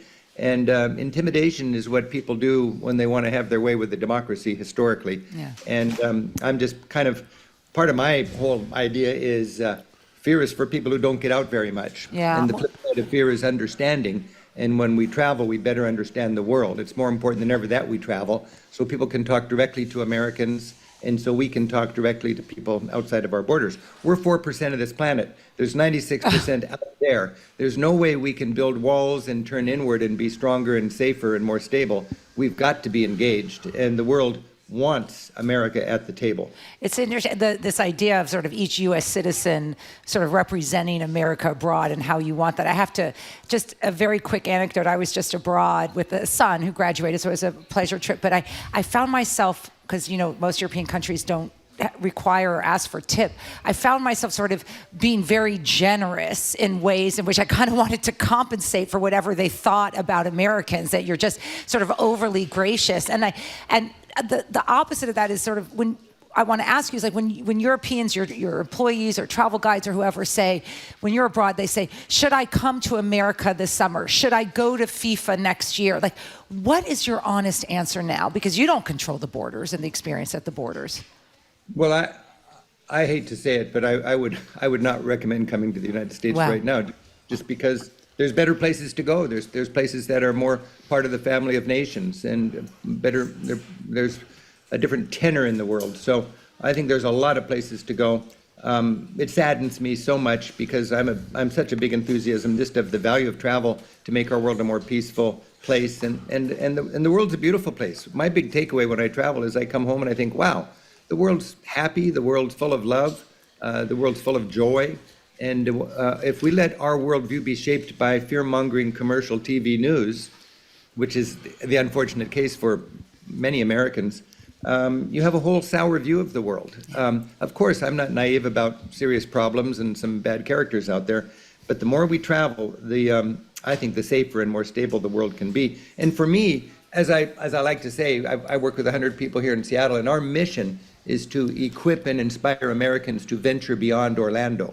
I mean, a lot of people think travel is going to Orlando and then going to Cancun and then going to Vegas and then going back to Orlando.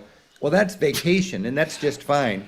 But travel is something that opens you up and gets you out of your culture, and out of your comfort zone. A lot of people's goal when they travel is not to have culture shock.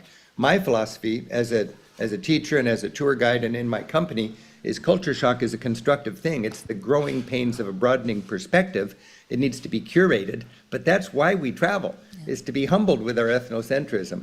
I was just in Barcelona, I was just in Prague, I was just in Istanbul, I was just in London, and I'm so excited to be bringing home 1-hour specials for public television in the next year on each of those destinations. And it is so exciting to be able to challenge our preconceptions and get out there and realize that the British don't drive on the wrong side of the road. They drive on their side of the road. They've been doing it longer than we have. And it's just kind of fun. You go, oh, that's an option. I didn't consider that. By the way, I have to say, I enjoy even more when you talk about the people you encounter in Europe than the places you encounter in Europe. And I am so convinced in part by you that travel not only makes it a more peaceful world, but arguably makes us more tolerant people of our fellow men and women, and maybe a better place to be. You mentioned Barcelona, and you were kind enough to share with us. I've always wondered this about you since I first met you, Rick Steves, is how do your books come about? And you were kind enough to share with us some notes you shared with the researcher with whom you were working on your Barcelona update. Could you spend a minute or two talking about the process? I am guessing, how many people in the audience own a Rick Steves travel a book? Well, not surprising. I mean, that's virtually everybody I know that goes there with you. What's that process like, Rick? Well, it's my heart and soul. This is what I do. I've spent 100 days a year in Europe ever since I was in college. And most of that time I'm alone. And most of that time I'm alone, except I'm with a local guide. On my itinerary, when I set up my itinerary, it says G10 and G6 every day. That means a guide at 10 o'clock and a guide at 6 o'clock. One guide who's a historian and into all the sightseeing and the culture for the daytime activities, and another guide who's kind of a food expert and knows what's going on after dark. And that's what I need to be up to date in with my guidebooks. Our guidebooks are kind of old-fashioned. We update the guidebooks in person. I think we spend 300 or 400 researcher days a year updating our guidebooks in Europe. My publisher just checks in all the time, and we've got 80 books, and out of the top 20 guidebooks published in the United States for Europe, 19 of them have my name on the cover. Wow.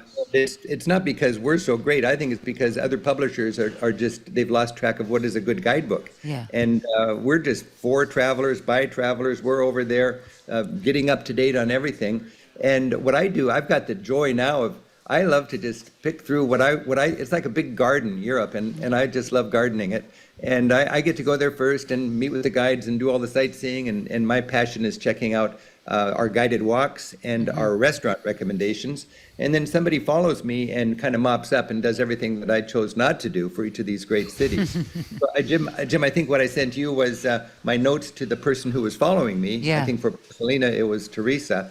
And I wanted to make sure she had, 5 or 6 days, and I wanted to make sure she understood what I saw were the needy places and what were the challenges. When you go to Barcelona, the big challenge is how to get into all of the modernista sites, the Antoni Gaudí, Art Nouveau of Barcelona. And they are so trendy and so expensive and so crowded and so frustrating.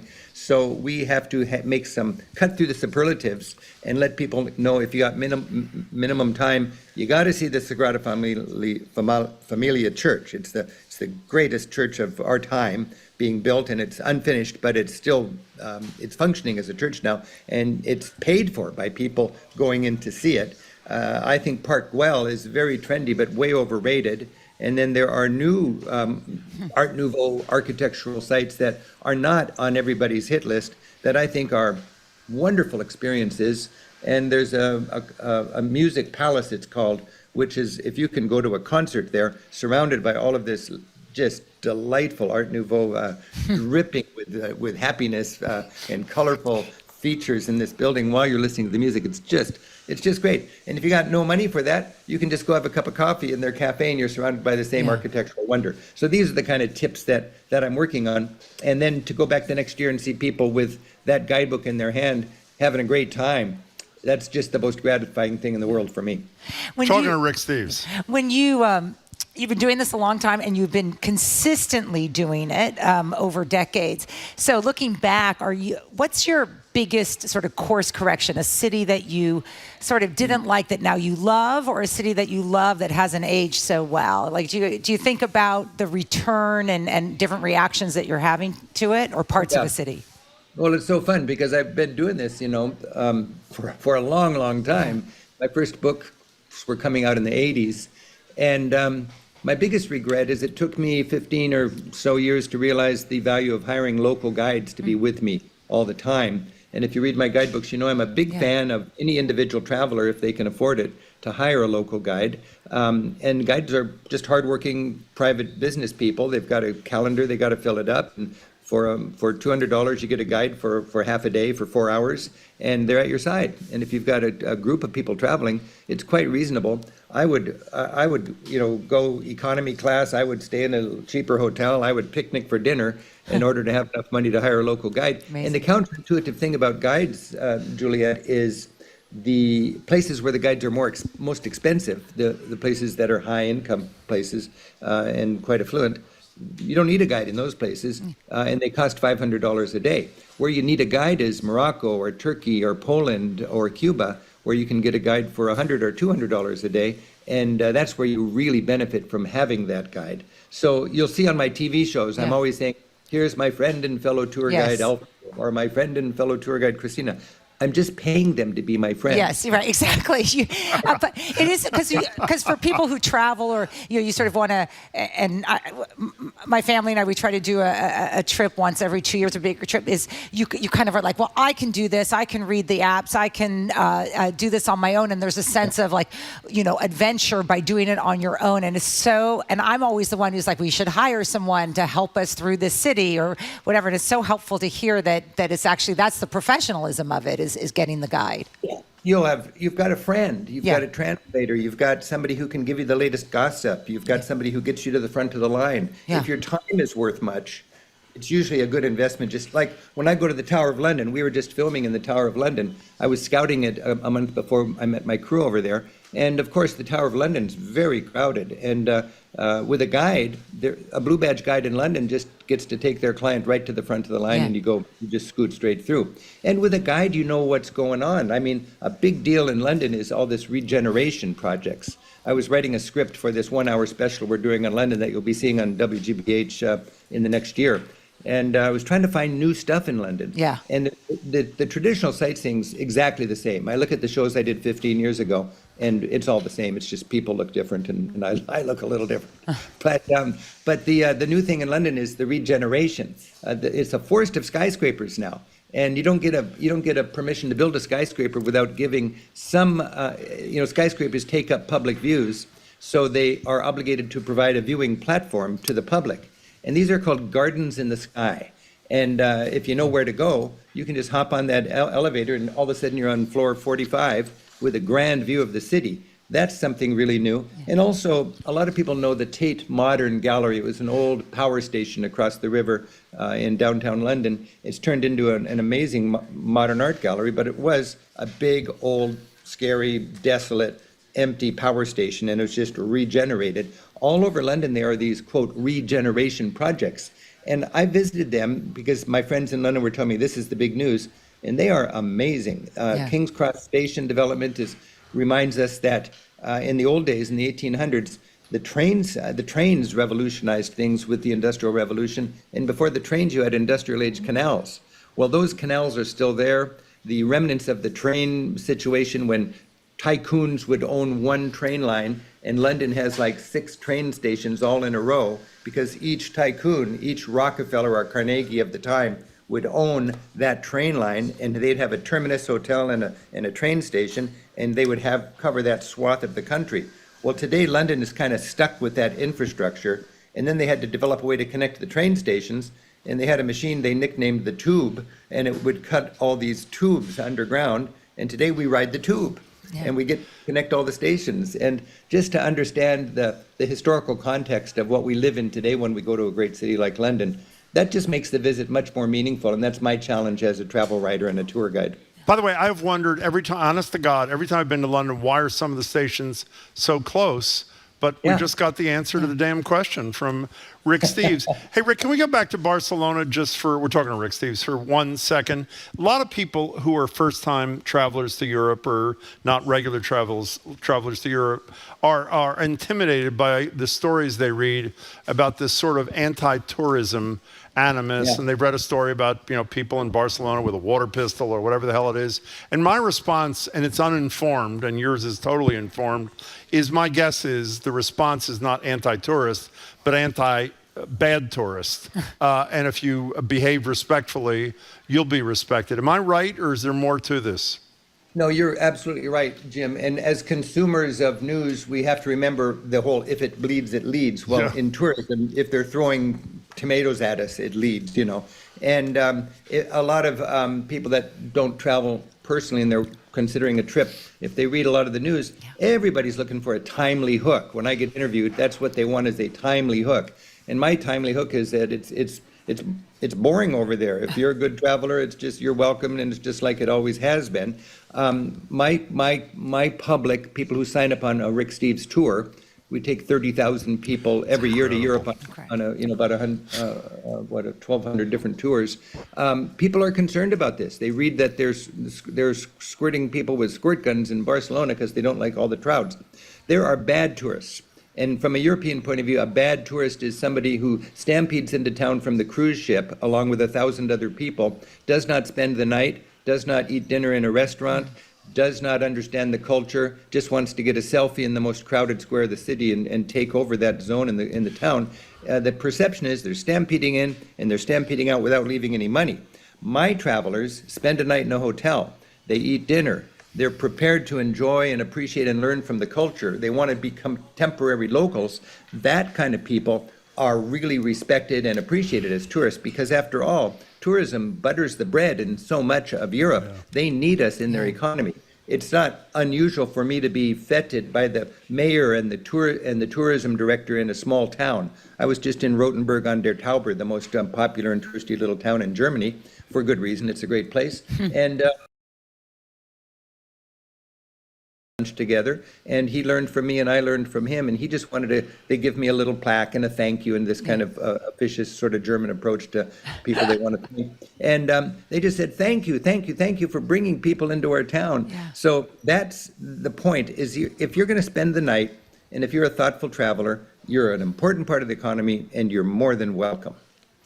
By the way, I want you to know before you go, I'm going to a wedding of a very good friend's daughter in the south of France in September, and I want you to know based upon my planning. I am going with you, Rick Steve. So I just want you to know that. And a local guide. Thank you for everything. By the way. Thank you so Rick, much. it's wonderful to see you as always. Take care of yourself. Thank you. Good luck. Nice to see you. Happy travels. Talk to you soon, I hope. Yes, happy travels. We've been speaking with Rick Steves of Rick Steves Europe. What an amazing hour, beginning with Debo Ray and now Rick Steves. Weeknights, Rick shows up at 7:30 on GBH Channel 2, and his radio show, Travel with Rick Steves, is on Sundays at 4 on 89.7 GBH. Thank you so much, Rick.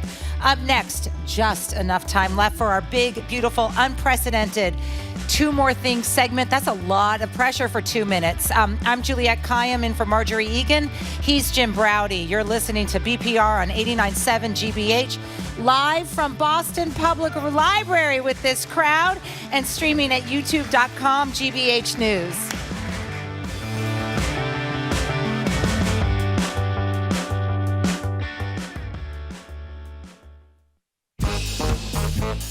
This week on Under the Radar with Callie Crossley, plans for offshore wind farms to power New England homes are stalled. Candidates are lining up to replace New Hampshire Congressman Chris Pappas, and Cape Cod bridges need millions of dollars in renovations. It's our regional news roundtable. That's Under the Radar with me, Callie Crossley, Sunday night at 6 here on 89.7 GBH and the GBH app.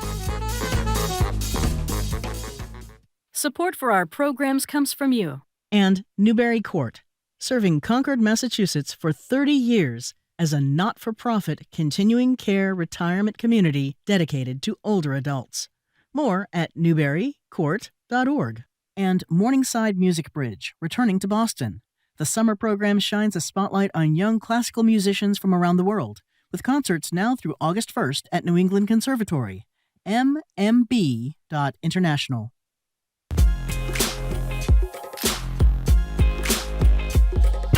Welcome back to BPR. Marjorie Egan. Oops, I did it again. Marjorie Egan is not here. She's off today. Juliette Kayyem is sitting in. The lesser filler. No, you're not a lesser filler. You're a fine filler. You're an excellent filler. Thank you. You're an excellent filler. Is she an excellent I'm like a filler sailor. or I'm not? like a Thank sailor. you. Thank you, everyone, for coming By the way, out and having the time of my life. When you have to beg people to applaud, it doesn't count for much. In any case, just begged you to applaud. Juliette Kayyem is here. It's time for our end of the hour segment we call Two More Things, where we each shove in two more stories that didn't fit elsewhere in the show. Juliette, go first. I'm going to get a serious. We've had a great show and a lot of fun, but obviously the news of what is happening and what happened in Texas is real and horrifying.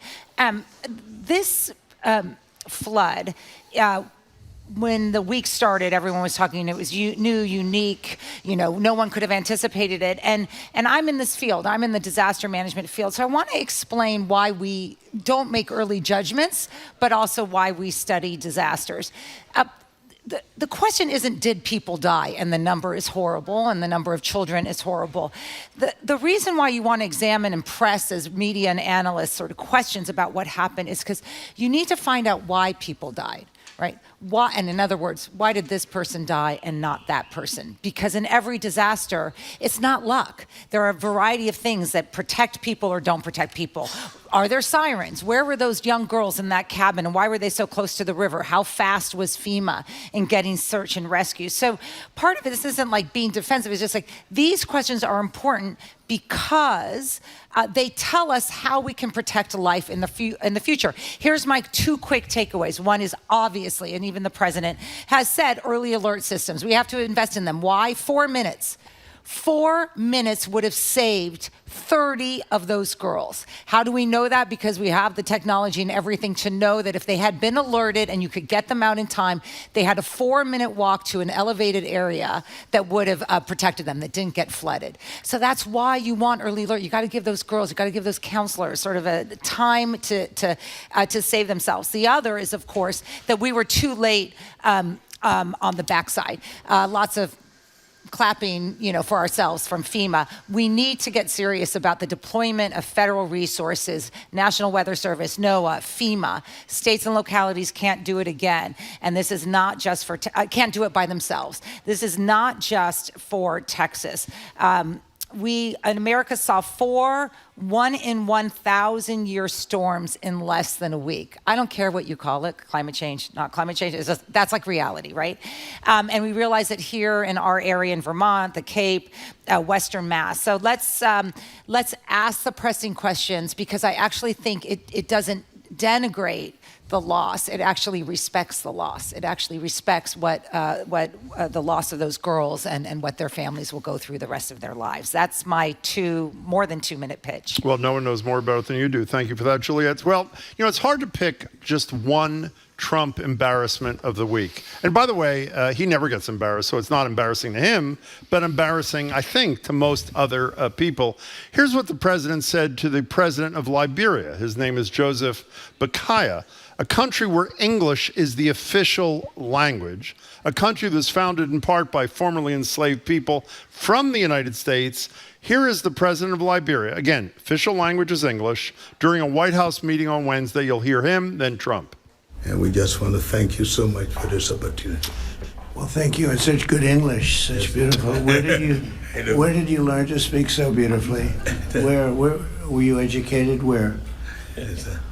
In Liberia. Yes, sir. Well, that's very interesting. It's beautiful English. Sure.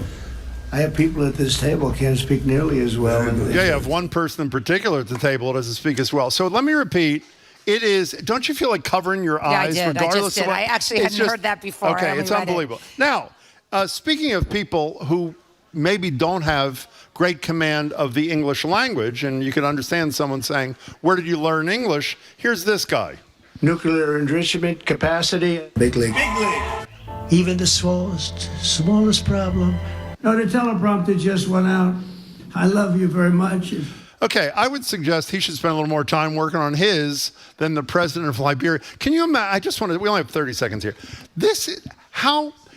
I've done advance work for low-level politicians.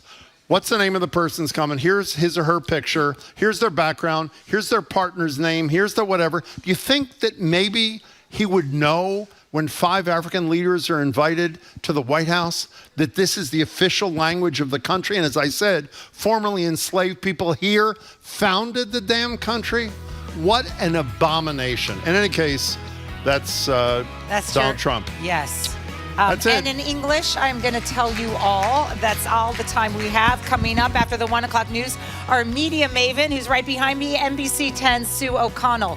I am not Marjorie Egan. Despite what he's told you several times, I am Juliette Kayyem in for Marjorie, and he is Jim Browdy. You're listening to BPR on 89.7 GBH, live from the very, very exciting Boston Public Library and streaming at youtube.com GBH News.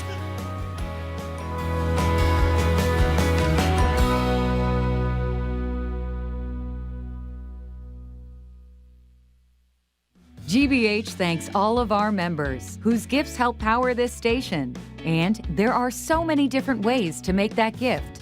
Learn more about ways you can make an impact online at gbh.org/planning. Support for GBH comes from you. And MIT Federal Credit Union, helping members achieve their financial goals with savings account options including high-yield money market accounts.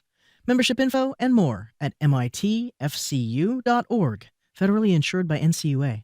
And Boston Children's Museum, featuring 100 Acre Wood, a Winnie the Pooh experience. Visitors can sort honey and acorns with Pooh Bear and Piglet, bounce with Roo and Tigger, or read one of Owl's favorite books. Tickets at bostonchildrensmuseum.org.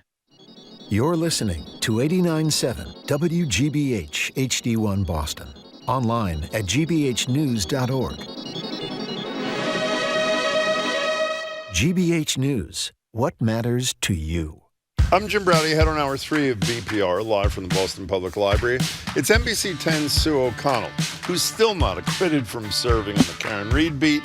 After Reed's acquittal, we'll get the latest from Sue on the rights to a screen adaptation of Reed's trial and where the civil case against Karen Reed stands. Plus, we'll talk to Sue about Joe Biden as a political issue for Republicans in the midterms in 2026. And I'm Juliette Kayyem in for Marjorie Egan. Heading into the weekend, we're going to close the show with a sub of a segment. This Summer Friday, it's Sandwiches and You. Does the wrap even deserve to be ranked as a sandwich? What about the hot dog? Give us a call to shill for your favorite local sandwich shop and dish about what makes a great and not so great sandwich. Of course, Jim has many thoughts on this. Share yours next on 89.7 GBH, live from the Boston Public Library.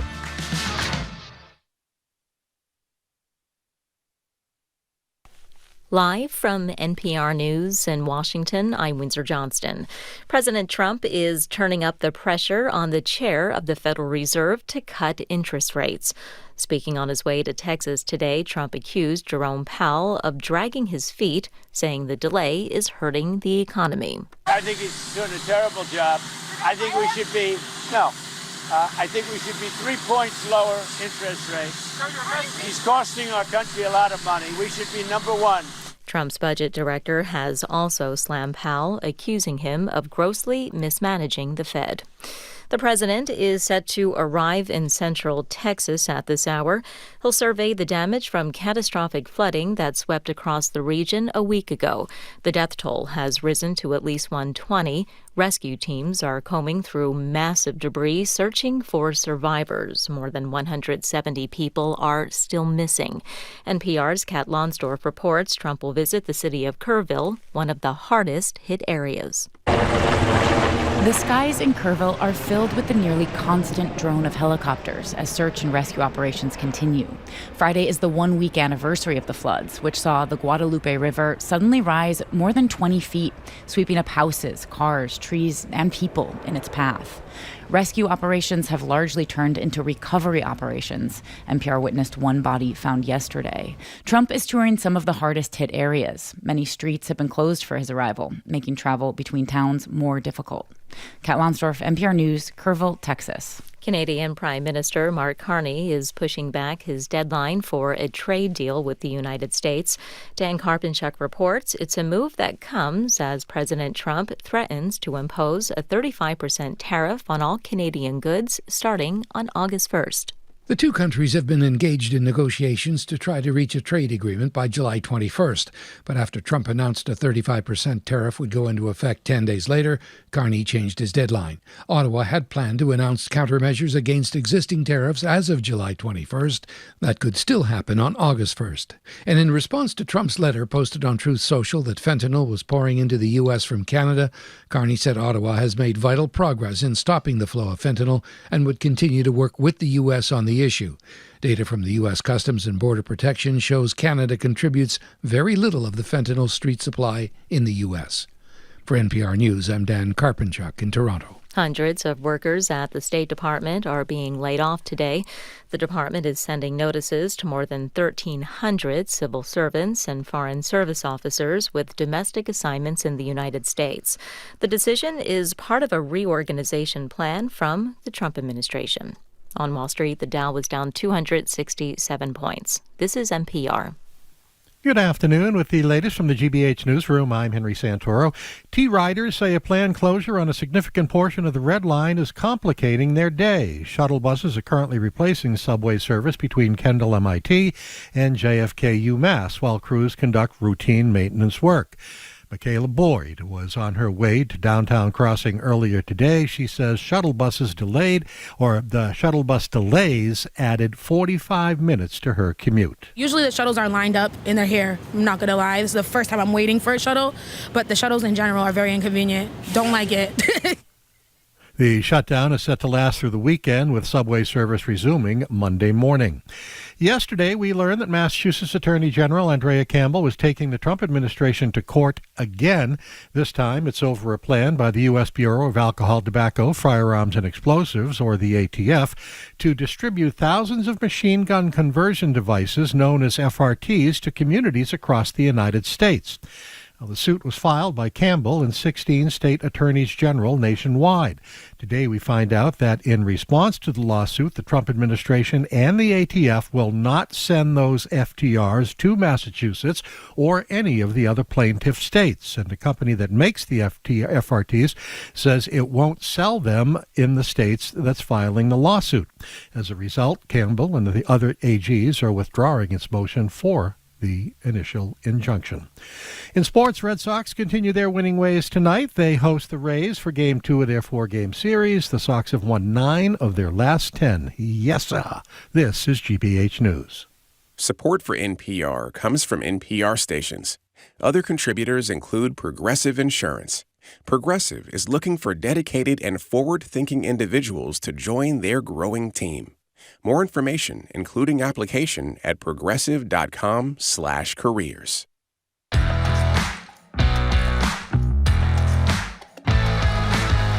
Welcome to Hour 3 of BPR. Jim Browdy, Juliette Kayyem is sitting in for Marjorie. We're live at the library, streaming at youtube.com/GBH News. Joined now by someone recently freed from the clutches of the second Karen Reid trial, but not acquitted from covering the Karen Reid beat.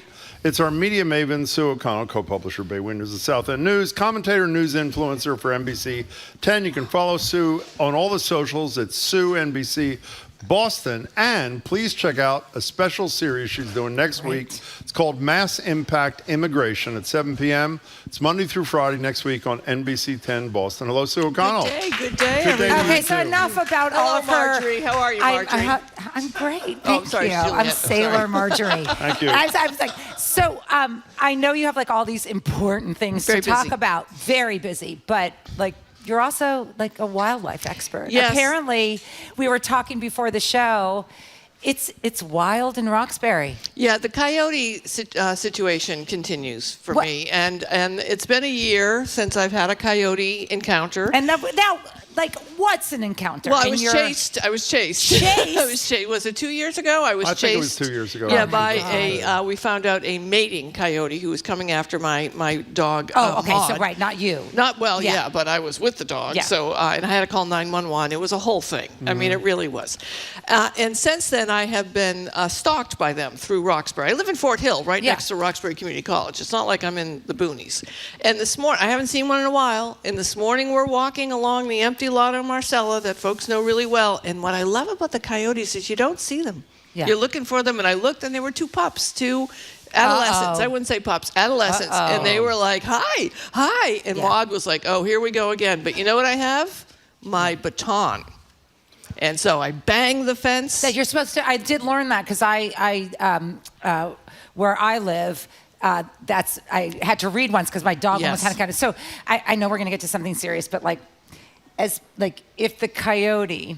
It was you would give up. You would sacrifice your dog. No, for I you. would Oh, not. come Are on. you kidding? Maud is like definitely the picture of bark worse than bite. So she's barking and then she tries to get away, and I'm banging the fence and yelling at the coyote. And the coyotes were like, "Oh, look, we're having some fun." So I just yelled at them. But I'm okay, Jim. Now, by the way, I was about to ask that. Now, let me just say, for those who wonder every time Sue is here, why we call her local woman. Why do we call you local woman, Sue O'Connell? Because when the story of me being chased by the coyote made it to the Boston Globe, the headline wasn't NBC's O'Connell Right, like it's just random or woman. GBH's O'Connell. It was local woman chased by coyote. And I realized that if it had happened to Jim and it had said local man, he would have been upset. I would have picketed the Globe. In any case, we're talking to Sue O'Connell, who is saved. Is Maud still alive? I forget. Of course. I was just Maud. with her. Oh, I thought you said Maud was the first time. No, Second time too. Yeah, no one's. Okay, fine. They haven't gotten us yet. Great. Okay. Not gonna either. Okay, let's move ahead. I mean, what's hilarious is I'm just thinking about you're going to get a mean phone call from the Homeowners Association of Roxbury that that the value of homes has gone down because of the newbies are funny. No, it's fun to watch the newbies because it's like one guy has his toddler running around. They went, "Hey, there's two coyotes over there." He's like, "Yeah, thanks." I'm like, "Okay." They want your dog. So Karen Reid is over, but not over. We know there's a civil suit. Never dies. We know there are interviews, limited interviews, which is aggravating me, by the way. Yeah.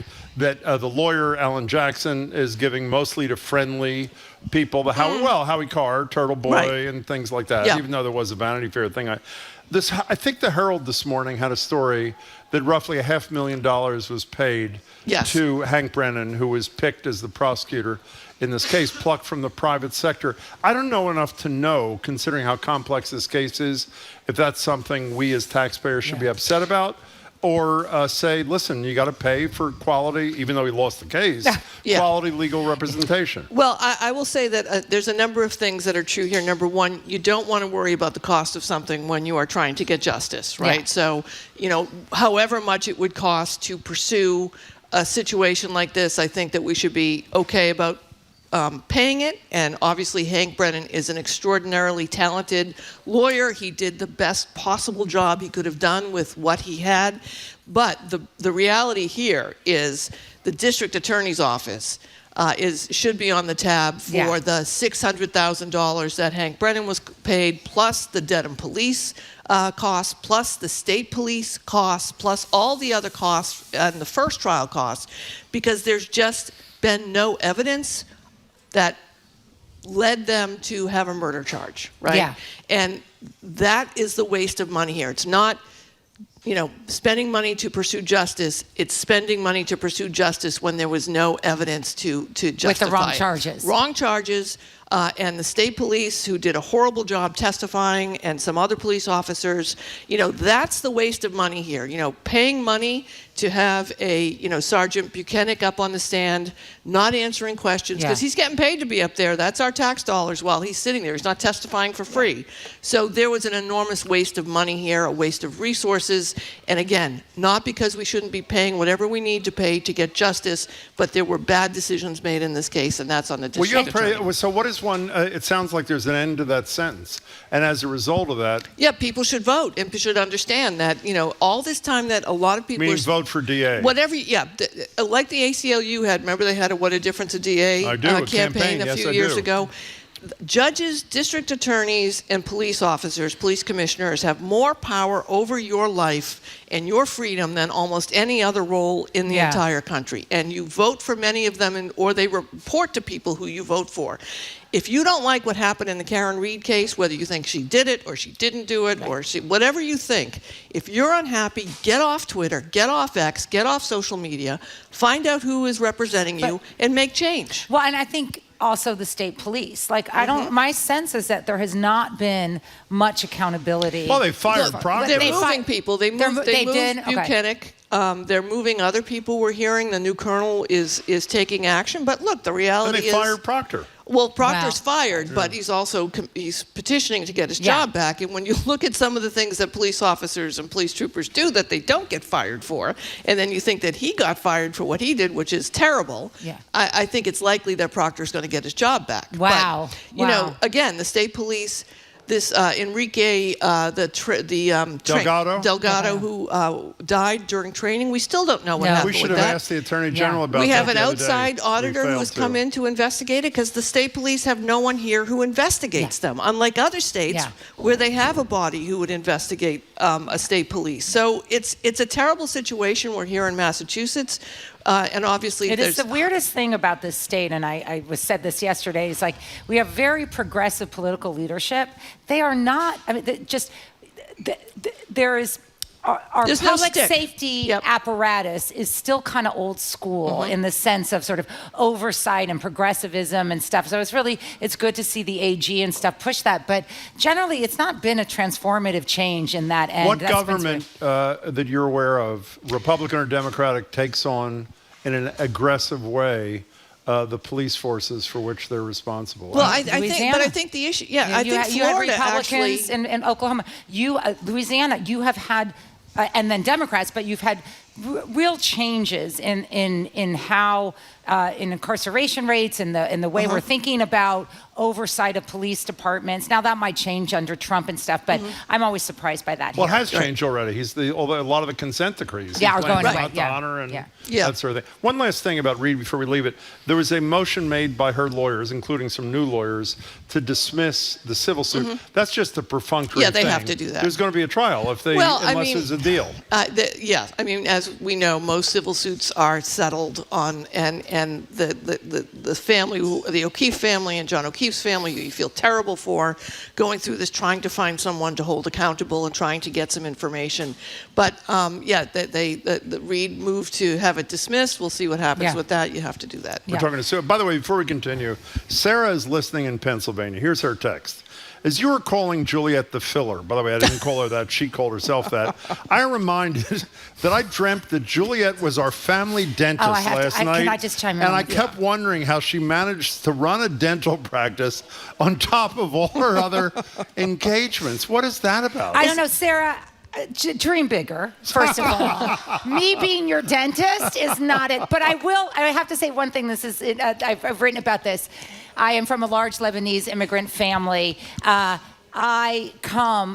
would say my mom had 9 brothers and sisters. I think 6 of them ended up being dentists or dental hygienists. No, I have cousins. True?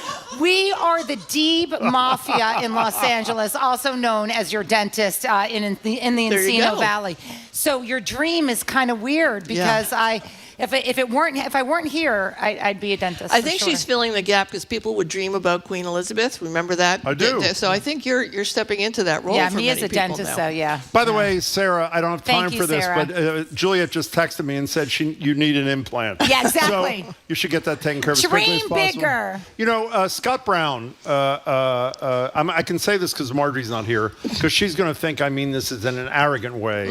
I've had a long relationship with Scott Brown from when he was a lowly state senator here. When he announced the other day that he's running for the United States Senate from New Hampshire, I texted him to congratulate him. He didn't text back. He did? Which I think, again, Marjorie would say... You said does he always text back? Yes, he does. And Marjorie would say you're an arrogant a-hole, Jim, which I may be, but I'm bringing it up only sort of that I find it odd from someone who's always been generally responsive.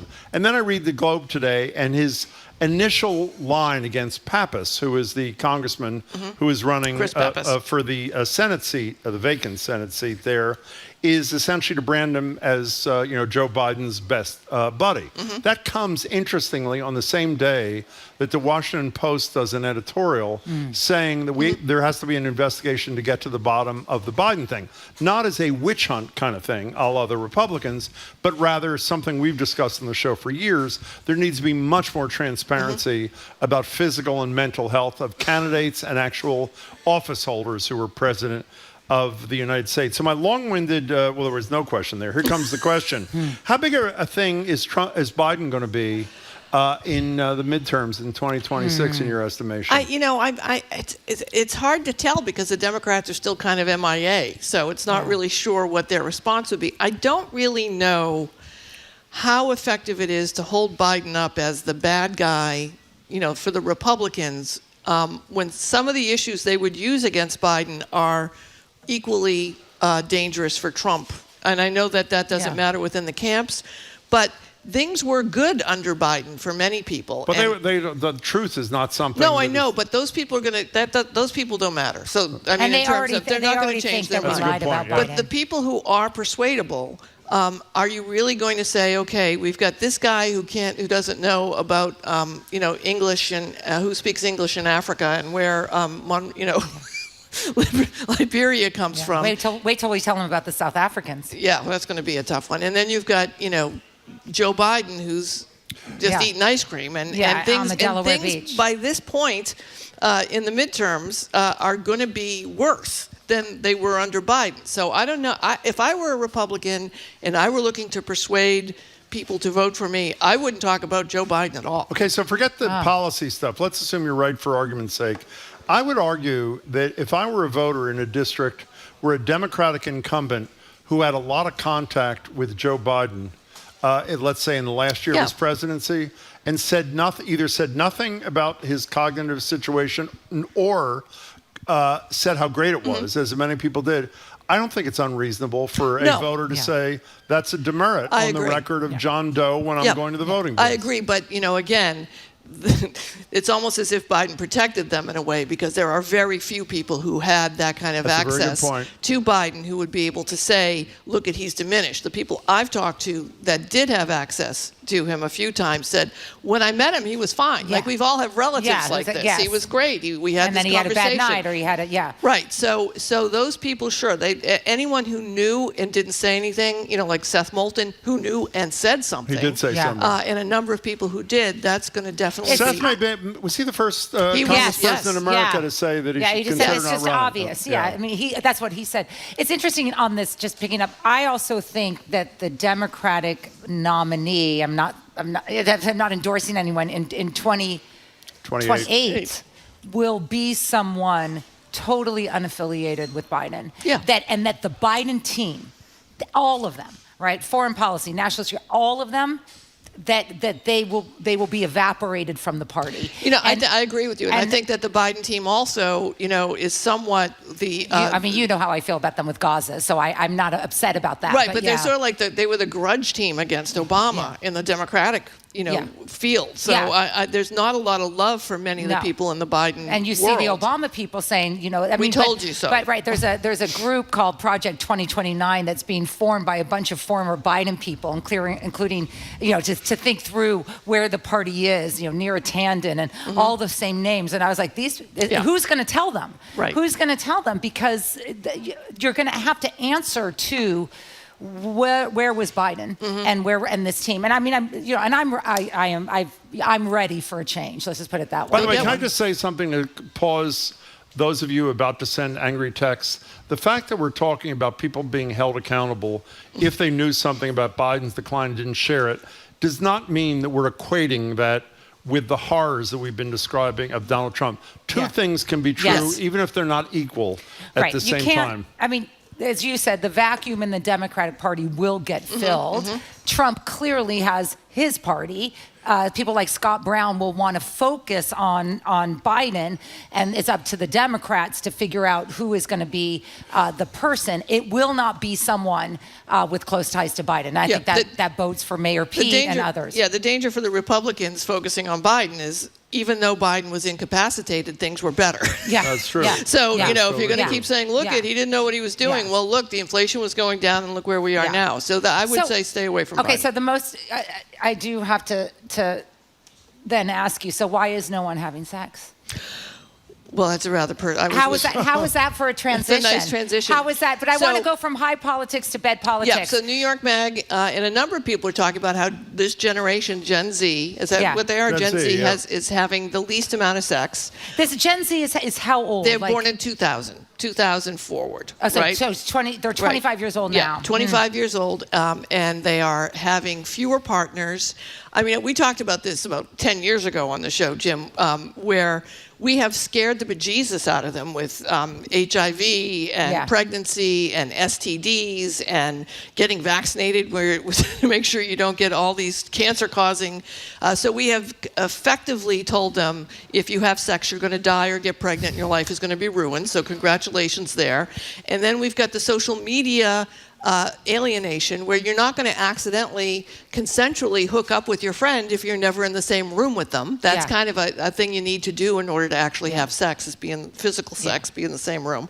So they're never together anymore. We had COVID, where for kids born in 2000, the whole high school and early... Oh, God. Those were mine. Gone, right? So the social activities of how do you date, how do you go out, what do you do, they have no idea what they're doing. And I can tell this from perspective. I am fixing up so many young people and telling them, like, how to go out on a night and what to do, and then they call me at 10 and go, I want to go home and read my book. I'm like, what is wrong with you? And then, we have the other edition here of this hypersexualized society that we're in. I mean, I don't know about you, but I'm completely addicted to Love Island, which is on Peacock. Which is Love Island? It's kind of like a cross between Big Brother, Survivor, Love is Blind, and and The Bachelor. And they're all under 25, and they all sleep in the same room. They're kissing, the loud kissing. It's so disgusting, and it's gross, but we're watching it. We're riveted. It's on almost like every night.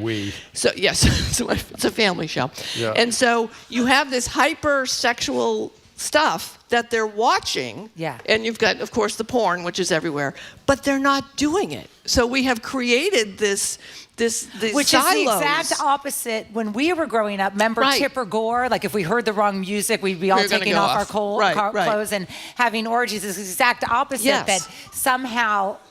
It's true. Jamie's like... Somehow, I'll explain to you what an orgy is later. But like, I am seriously like I remember growing up, and they said, Tipper Gore had this, the former vice president's wife, had this whole agenda that exposure to all Sexual of this lyrics stuff, is going to make you have sex. And it's like actually the exposure to your what's it island? Love Island. Love Island is actually keeping people at home. Maybe.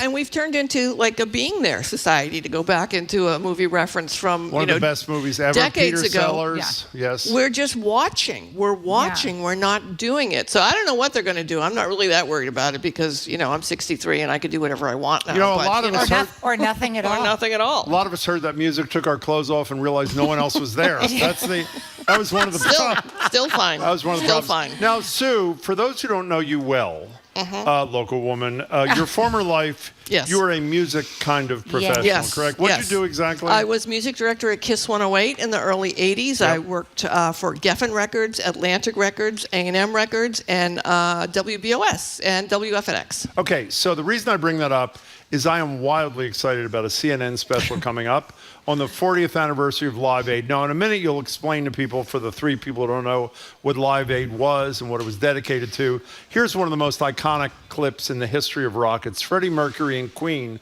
performing their song Radio Gaga at Live Aid in 1985. It's the best. And the notes we have here says a crowd of 70,000. I thought it was a lot bigger. Maybe I'm wrong. You had two.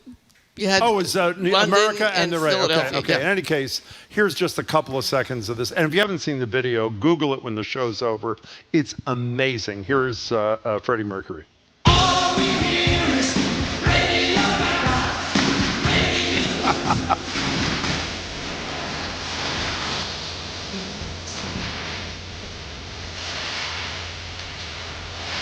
It's also great. Thanks. That's funny. Ellie? Okay, good. Now, you know what's great? Also, the camera goes behind Freddie Mercury as it often does at concerts. And you see the crowd doing it. It is really... So what was Live Aid for our young listeners who don't know? Live Aid was organized by Bob Geldof, of course, Sir Bob Geldof from the Boomtown Rats. And it was to raise... how much money did they raise, of course? $150 million, $150 million for... Which is like $500 million now. Right? Yep, raising money to bring money to folks in Africa. And my fun story about this, because I was working at KISS 108 at the time. It was 1985, right? This weekend, July 13th. Yes, 40 years. I had the opportunity, this is kind of totally in the face of what we were just talking about. I had the opportunity to go on the dime, I believe, of MCA Records, to fly down to Philadelphia. Come on. The Hooters opened, the Philadelphia, the Hooters, the band opened there, and I was going to be there backstage, everything I could possibly need to go to Live Aid, and I decided to stay on my couch in Winthrop and watch it from there because I could have my own beer and my own bathroom and my own pizza. Because you were 65 in 1985. But it was an amazing, it's so funny too to think about it. So it happened in the UK and in Philadelphia. You had all these incredible bands. You had Mick Jagger, you had Tina Turner, you had Madonna, Patti LaBelle, The Who reunited. You had a David Bowie and Mick Jagger video that was debuted. It was just, and Phil Collins flew from the UK to Philadelphia on the Concorde so he could, appear. But we didn't care about climate change then. So a private Concorde plane flying that far to do and this he did both to raise money. And so he did both. Wait. He flew on a private supersonic Concorde plane? Climate change didn't exist, Jim. Collins. Okay, so it was the 80s. The movie about Queen, and I want to know if this was folklore. What was the name of the movie? Freddie or what was it? Mercury. There was a recent Bohemian Rhapsody. Thank you, John. Thank you. So suggests that Live Aid was not that successful until Queen came on. No. In other words, people weren't giving money, and then he comes on. Do you remember that scene in the movie? That may be true. And the thing about Radio Gaga, this song, was you have to remember this time in 1985 is when MTV was emerging, and radio stations were afraid that they were going out of business. We were afraid that people were going to watch MTV and they're not going to care about radio. And so Queen delivers this love letter to radio. It's like, and so when they get up on stage... I never thought about it that way. Yeah, it was a love letter to radio. It's like, forget about video, this is it. And it was just, that's the moment for me, that moment for Live Aid, from my couch. You apparently know what you're talking about, which is very useful here. Why were Springsteen and the Rolling Stones, I'm just picking two who are not, why weren't they part of this thing? I'm not sure. I know that Geldof, he got a lot of criticism. He always gets criticism, but he didn't have a lot of black or African-American folks on the stage, although Patti LaBelle took over the entire closing ceremony, which was great. he says that he picked folks on record sales and popularity. At that time. Also, there's a collaboration that has to happen, and I'm not saying that this was a problem, but, who was going to be in the We Are the World video, and who's going to go first. Michael Jackson, speaking of that, wasn't at this thing either. No, and the battle of these things behind scenes are always, I was caught between Nelson and Vanilla Ice once at a free concert where they were fighting. I was with Nelson, and Vanilla Ice wanted to go ahead of them, and Nelson didn't want them to, and I remember the the venue manager looked at me and said, "This is just like Vietnam." And I think, I don't think it is. I don't think it is, but I see how important this is to everybody. It's my Vietnam. So Radio Gaga is how Lady Gaga picked her name. Oh, I did not know that. So, yeah, little tidbit here. Okay, we have to say No, we're not saying goodbye. I have a question. Are you doing the question? Before you do the question, I want to read this because it gets back to the dentistry text from before. I cannot believe. David in the car says, funny. I had a dream I had to listen to Juliet talk about feet again. I woke up in a hot sweat. Sorry, now, I missed yesterday. That's how you and Marjorie ended the show yesterday? Okay. I hate So she's got a foot fetish and she's a No, I dentist. hate feet. I hate feet. I By was the way, promoting excuse me, normalizing male pedicures. You know, I just realized, remember Marjorie's former dentist who had a foot fetish, who was at the fetish fair in Marshfield? Everything. Yes, he was. Okay, fine. In a French maid's This is why people aren't having sex. This is it right here. Ask her the final question. This is the reason. I'm sorry, all listeners, for your dreams. This is it. I need you all to dream bigger. What's the last question? Oh, what's your favorite sandwich? That's what we're our talking to next listeners segment. about. My favorite sandwich is an Italian sub. I like a good classic The Italian gym. sub. Right here, In the gym, of course, and Quite anything good. that's served at the Newsfeed cafe, the cafe, Newsfeed yes. Cafe. But I love a good old-fashioned Italian sub. You don't put mayonnaise on them. You don't put mustard on them. Oil? It's oil. It's oil, or it's not an Italian Where's sub. the best? Well, Domino's is closed. That was my place in Revere. Domino's was one of the best. They're not there. I'm not really eating a lot of subs these days. Why but not? Just because it's not that good for you, Jim. What's that got to do with it? But I'm trying to live to be You guys, I have to do a fact check. I am. I'm on an anti-inflammatory diet, which Robert Alessi, Karen Reed's lawyer, and I spoke about almost every day because we couldn't talk about the case. There was a gag order. What did you talk about? He's a very healthy guy, Robert Alessi, and boxes a lot. So that's what we talk about during the trial. Seriously, though, I do have a fact check because we made a mistake. Marjorie's dentist had a leather fetish, not a foot fetish. So it's the news. We have to be close enough. It is so great to see you. Good to see you. Pound against those coyotes. Thank you. We've been speaking with media maven and local woman Sue O'Connell. She's co-publisher of Bay Windows and South End News, commentator and news influencer in quotes at NBC 10 Boston. You can follow her at Sue NBC Boston. Thank you so much. Coming up after this quick break, we're ending the week and my hour, or 3 hours, with you opening phone and text lines to weigh in on the best sandwiches of Greater Boston, from up in Lowell down to, well, sandwich. That's good. I'm Juliet Kayyem, in for Marjorie Egan. He's Jim Browdy.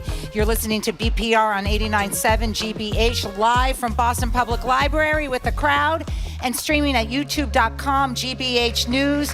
What is your favorite sandwich? And do we love the rap?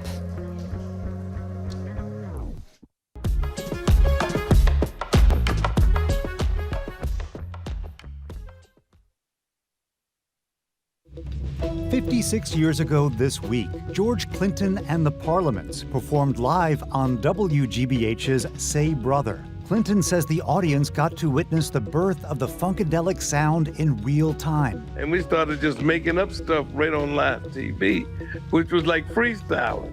I'm Arun Roth. Today on GBH's All Things Considered, George Clinton joins me for a special Joy Beat. That and all the day's news starting at 4 on GBH 89.7. Our programs are made possible thanks to you. And MIT Federal Credit Union, providing personal loan options to help consolidate debt, fund home improvements, and more. Applications at mitfcu.org. Federally insured by NCUA. And the Museum of Printing in Haverhill, preserving the history of graphic communication from typewriters and presses to computers and copiers. Their expanded exhibit of rare and historic Bibles is now on view. More at museumofprinting.org.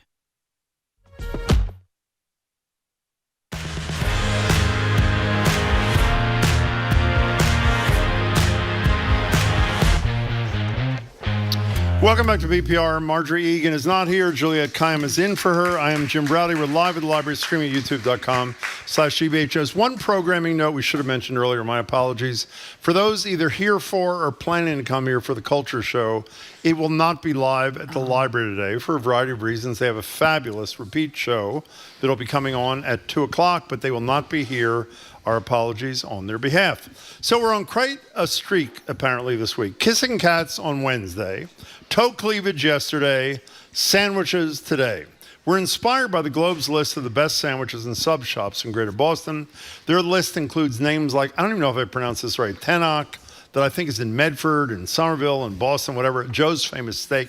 Tenoch, thank you very much, Zoe. Tenoch in Medford and all those places. Joe's Famous, I think you pronounce Joe. Joe's Famous Steak and Cheese in Nubian Square, Al's Cafes all over the place, etc. 877-301-8970 is the number to call or text. What's the thing, in your view, that brings a sandwich to the next level? I'll tell you what I think in a minute. Is the quality, ingredients, and fillings, top-notch condiments, actual bread itself, or maybe it's all, as Marty would call them, the fixins and the sides, pickles, chips, fries, etc. What sandwich shop would you rank in your personal pantheon of best of? And by the way, if you're calling and you own that sandwich shop or you work there, please tell the truth that that's the deal. Of course, we're also interested in the other great sandwich debates of our time, namely, what's the ultimate way, really, to cut a sandwich? We've done many shows on this. Diagonal, horizontal. What's your secret to crafting the perfect sandwich at home? And how do you define what is or is not a sandwich? What's up with the return of wraps? Is anything with meat between two pieces of bread a sandwich? Is a hot dog or a taco a sandwich? Enough from me. It's all on the table, so to speak. 877-301-8970 to call or text. What is the key thing that makes a sandwich great, without which a sandwich cannot be great, Juliette Kayyem? I feel like this may be a bit of a setup because I know you have strong opinions. I so do. Can I ask you first? Yes, there's no question. Okay, bread, because the quality of the bread. Let me repeat. Not repeat. I haven't said it yet. Here's the deal. A great sandwich always has great bread, and I don't care how great the ingredients or the condiments or the fixins are. If the bread is not great, a sandwich cannot be great. And what? I rest my case. And what bread is this? Well, it depends on the mood I'm in. Yeah. For example, a ciabatta is a fabulous. Is that how you pronounce it? Ciabatta? How do you say it? Ciabatta? Whatever it is. I eat a ciabatta. Right here, there's focaccia. Is that how you say this thing? On this roast beef thing, they just started Does it serving. work? Does it work? It's really good. Focaccia and roast beef? Let me tell you one other thing, and you're going to be shocked about the bread. There is they just started, we had them on the show, the people at Flour, the one in Boston Common. Oh, gosh, And by the way, I ordinarily don't think a hot dog is a sandwich, but for these purposes, it is. Listen to me. The key to the hot dog at Flour on Boston Common is the roll is a Joanne Chang brioche baked and then buttered and grilled kind of thing. Yeah. That is the perfect bread for a hot dog, even if it is not a sandwich. You think hot dog is a sandwich? Thank you. You haven't had a hot dog in 30 years, right? I have. That's a lie. There are things that, I have strong opinions about a lot of things, but I don't think I've thought about sandwiches very much. Well, I would start doing it if I were you. Exactly. It's fascinating to hear of all the things that have gotten you so emotional. Bread. Now, who wrote this note to me? This is incredible. You're telling me of course I have. Kayyem, as in hot dog. Okay, people. Hasn't had a hot dog? Zoe is so there's a famous brand here, all of you know here, Kayyem, the Kayyem brand. So I looked it up because I obviously am not, it's spelled differently. It has only one Y. Oh. It's like, I think it's two Polish families. One starts with Kai and the other one starts with M, and so there was Kayyem. But I'm not related to the Kayyem hot dogs, but I love hot dogs. They are not sandwiches. Okay, I am gonna be basic and tell you my favorite sandwich. Okay, go ahead. Toasted white bread, toasted though, over toasted. I'm big in the toast. Peanut butter and jelly. It's my sort of I love it at 11 p.m. I love it sometimes in pita bread even. It's good because it smushes. But I am not a big meat sandwich fan. I like cheese and like the Subway. I like Subway sandwiches that are like the cheese and the lettuce and all the different stuff. But I don't. Yeah, not a big fan Subway of like roast sandwich beef. is like the bread is like air. Forget that. By the way, God! I told you I shouldn't have opinions. Forget it. Where's Tina in the library here? It's her 50th birthday. Where are you, Tina? Hey, happy Tina. birthday! And by the way, here's what she said. This is beautiful. I got So tickets for today's show for my 50th birthday. Of course, there are no tickets. There are no tickets. Is that Wait a what your second. friend told you? Hello, and I got to hear Jamie's laugh in person. Is that a great birthday present or what exactly? Happy Tina. birthday. First of all, the tickets are free, so your friend still owes you lunch. Well, there are no tickets. And or there's not even tickets. But secondly, best decade of your life. You'll have a great time in your 50s. Don't be afraid. It's great.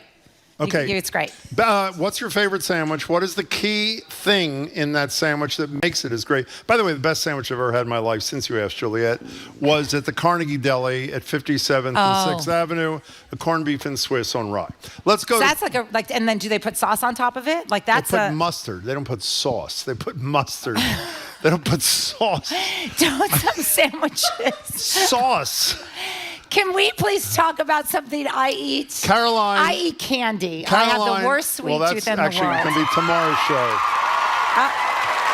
What was no that? No idea what that is. Thank you. Keep it to yourself. Oh, Caroline applause. Thank you. Caroline Thank you. and Caroline and candy. Newton, you are next, or first actually, on the Sandwich Hour on Hi. BPR. Hi. What's your deal? Okay, 3 quick things. Yeah. Cussers at Time Out had one of the best roast beef sandwiches I've ever had in my whole life. Yeah. When it was just roast beef mayonnaise with some melted cheese and a brioche roll. Oh.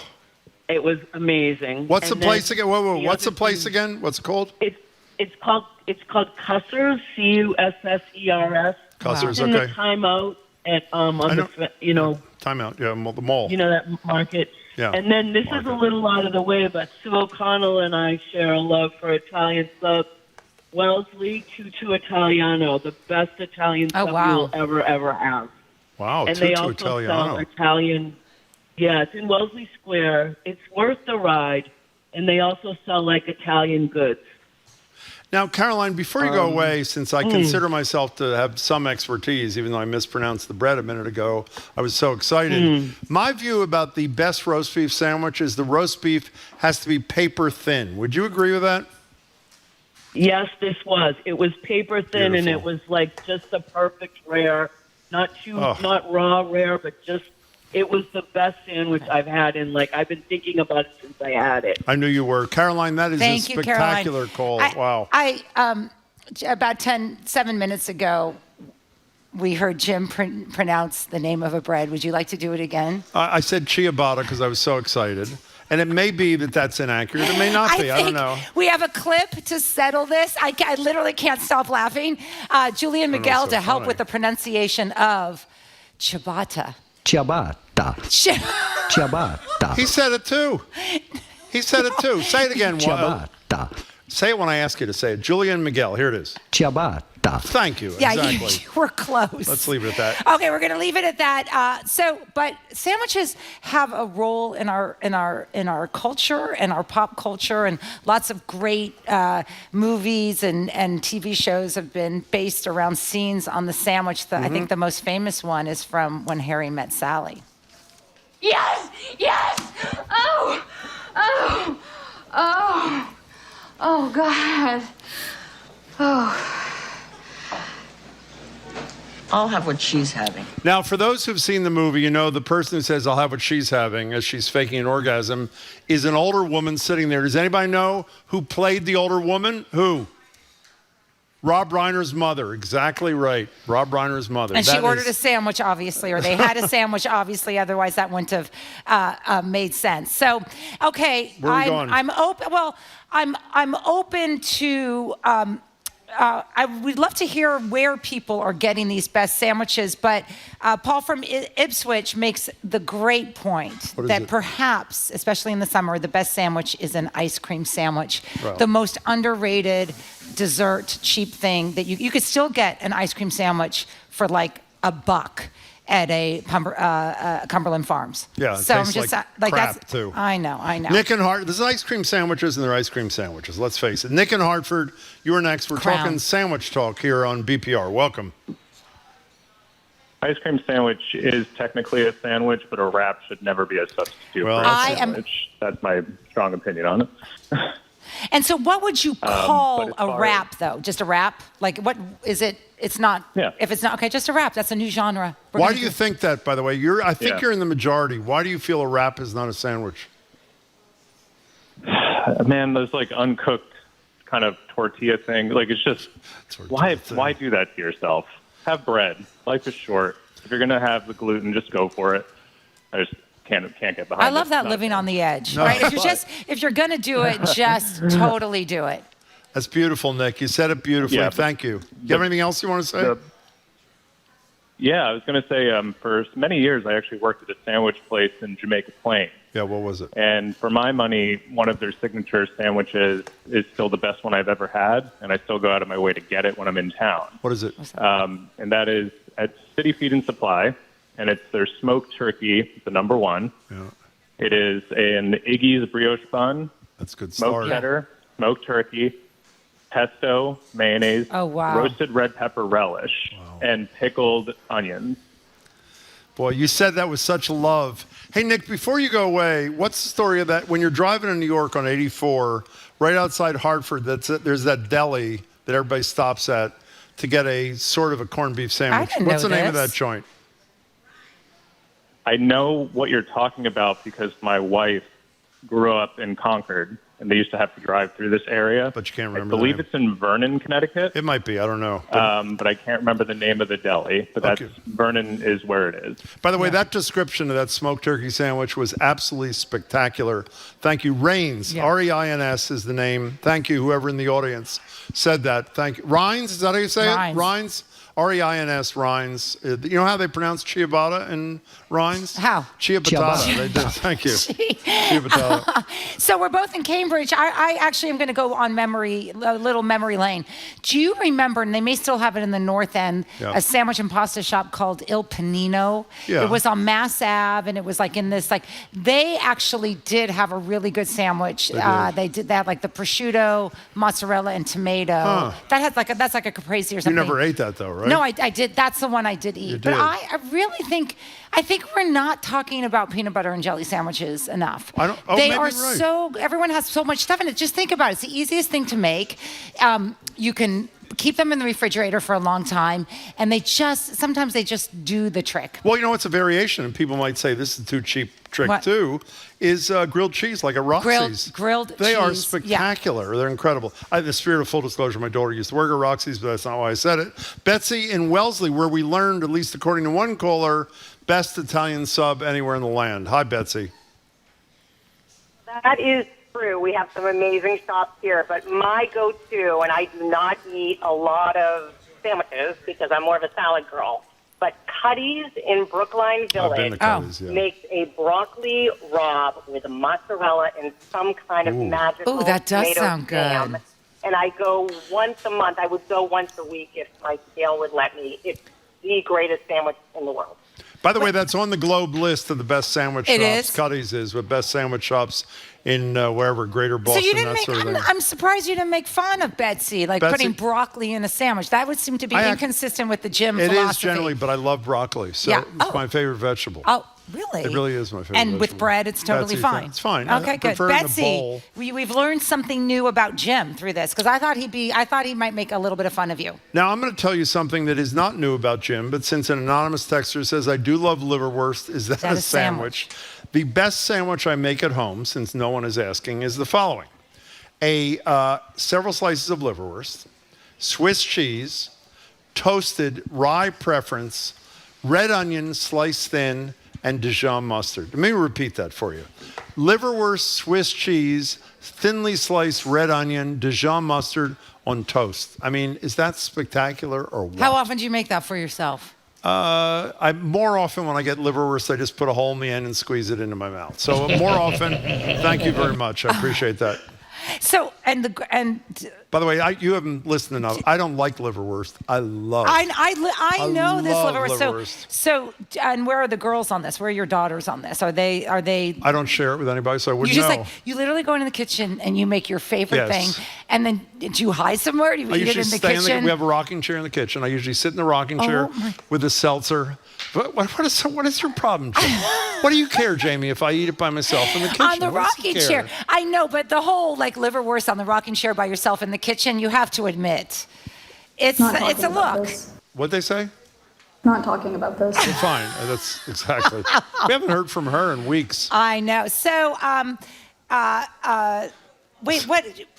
Let's go to Seamus. Did we go to Seamus No, we yet? didn't. Okay, Seamus in the Seamus, you're in car. the car in Abington. Hey there. What's up? Hi. Hi. So the best sandwich shop in Massachusetts is in Abington, Massachusetts. J&L's Deli. Get the #1 turkey stuff and cran and mayo. Wow. I will say you're actually reminding me, Seamus, of my sort of I don't think about sandwiches much. That's all I think philosophy. about. I know, it's amazing that Go we're ahead. friends. Go ahead. Is I do like post-Thanksgiving turkey sandwiches. For some reason, the best. leftover with the cranberry and the stuffing. gravy. Yeah. Yeah, and even like it's the best. Yeah, I think that is probably the best sandwich of the year is on Friday after Thanksgiving. What kind of bread is that thing in Abington on? French bread. Yeah. Fresh baked. The turkeys are roasted daily. Years. I could actually go there. What's the name of that again? J&L's Deli. J&L. That sounds fabulous. And #1. Thank you, Seamus. We appreciate it. So I cannot believe that we've Thank been you. here. Yeah. We're talking about sandwiches. You have a sandwich. I do not have a The sandwich. Jim's. It's fabulous. I said And it. what's in that sandwich? It's an Italian sub. So why not liverwurst? I haven't asked them, actually. That's a very good point. I haven't asked the newsfeed people. We'll talk to management. Who's in charge Well, no, here? can I tell you what the problem is? I am more self-aware than most people think. I would say that the percentage of people who like an Italian sub is probably 70%. Yeah. The percentage of people who like liverwurst is probably 7%. How many people in the audience like liverwurst? The birthday girl loves Yeah, of liverwurst. course. What do you expect? 2 people in the whole audience? That is 3. Well, Jim, you're not in the Jim, audience, Aiden. You Jim. work here. What? What? Yeah. 2 people. Yeah. It's a You packed seem house, 2 people. surprised. Wait, there are 4 people, Aiden 4 says. people. Well, that's because Tina raised both her hands. How I mean, about peanut butter and jelly sandwiches? Okay, that's a vast majority. that's They really say sad. Simple It's is really smart. sad. This is my whole You know why philosophy. you don't like Simple is smart. liverwurst? Because you haven't tried it. Tina, how great That's is what my- liverwurst that's with little what- whatever on it? Thank you very That's much. what my husband says every year during the Jewish does he holidays. say? He says about gefilte fish. He's like, because you haven't tried it. I was like, it's not good. Like whatever you say, it's not good. Can I tell you what we're doing a whole show on next week? What? Gefilte fish. And let me tell you, know.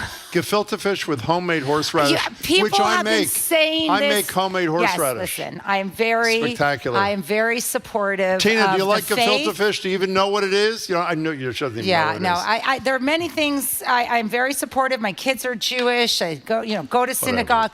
I stop We at don't care gefilte. what I religion they stop are. with gefilte fish. Ron and Seabrook, you're next. We're talking about the sandwich here on BPR. Welcome to the show, Ron. Hi. Good afternoon. Yeah. I'm liverwurst. You are? Black Russian or pumpernickel and spicy mustard.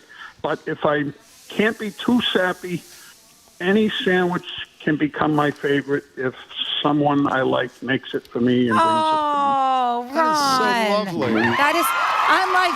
That is so lovely. Unlike Jim, who makes it for himself I do. and sits on the rocking chair in the Rocking kitchen. chair, yeah. Ron is like corner. it's like he's accepting the love of the people near him and stuff. That's beautiful. Well, someone would make it for me. I'd eat it. But unfortunately, Yeah, no one that's will not the case. touch the liverwurst Ron, in your family. That was a lovely call with a lovely spirit behind it. Thank you very much. 877-301-8970. Where are we going next?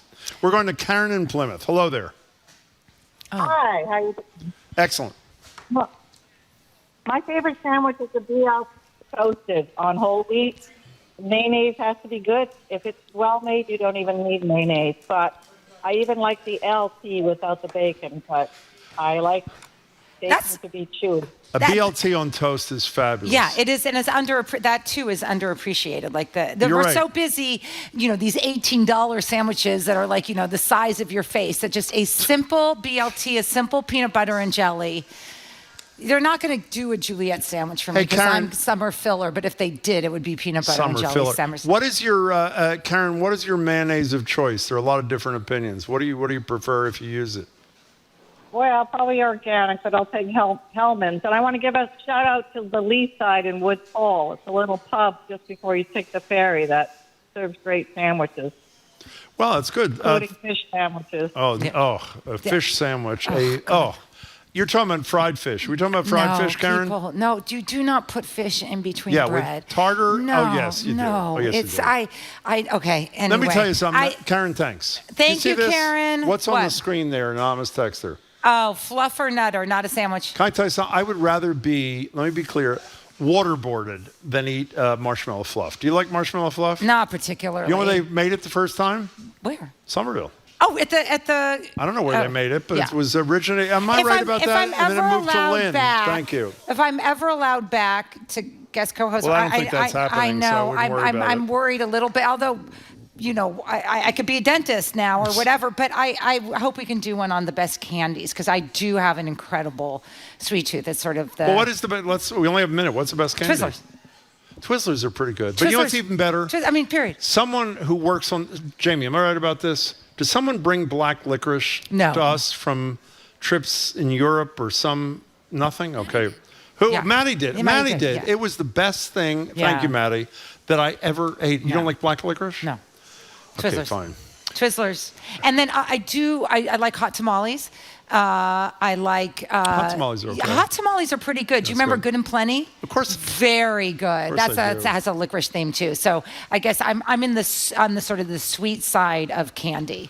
I don't really love chocolate. Okay. I just wanted, just in case I'm never invited back. And I ran out of things to say about sandwiches. Well, speaking of that, we've run out of time. I have two announcements to make. One very important to some of you.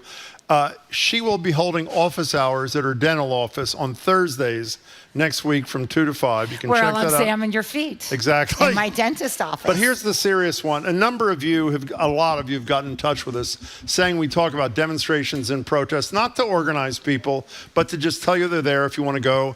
And we haven't talked about any of the rallies or events around immigration, which I think, Marjorie and I consider to be the deportations an abomination here.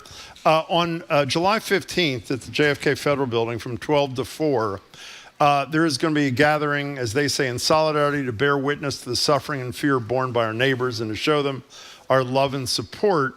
12 to 4, if you choose to go outside the JFK Federal Building, bring creative signs, they say, colorful umbrellas, poems, etc., if you care about your fellow human beings. Thanks for listening. Juliet, you were spectacular. I had a great time. You really Thank were great. You for having me. Can I say one quick thing? Very quickly, yes. I think I'm allowed to say it. I'm not just a contributor and I'm not just a part-time filler guest. I am a listener of GBH and NPR. And they are at risk. So do what you need to do in the week ahead. You're also a regular donor, too, which is a big deal. Yes, big part of my life. Thanks for everybody. Tune in Monday for the NAACP's Michael Curry, MIT economist John Gruber, Tufts Food Policy Authority, Corby Kummer and the Revs, Irene Monroe-Nevici, Price III for All Revved Up. Our crew is Zoe Matthews, Aidan Connolly, Nicole Garcia, Hannah Loss. Engineer, of course, John the Claw Parker. Executive producer is Jamie Bologna. Special thanks to the BPL staff, Matty Geyer, Patrick Lally, Juan Jose Cadena, Elena Gonzalez. Thanks to our host of the Newsfeed Cafe and across the street at the Lenox Hotel. Stay tuned for, as I say, a best of edition, and it is a best of, the Culture Show starting immediately after us on 89.7. She is Juliet Kayyem. I'm Jim Browdy. Have a wonderful weekend, and thanks so much for joining us. We appreciate it. Thank you.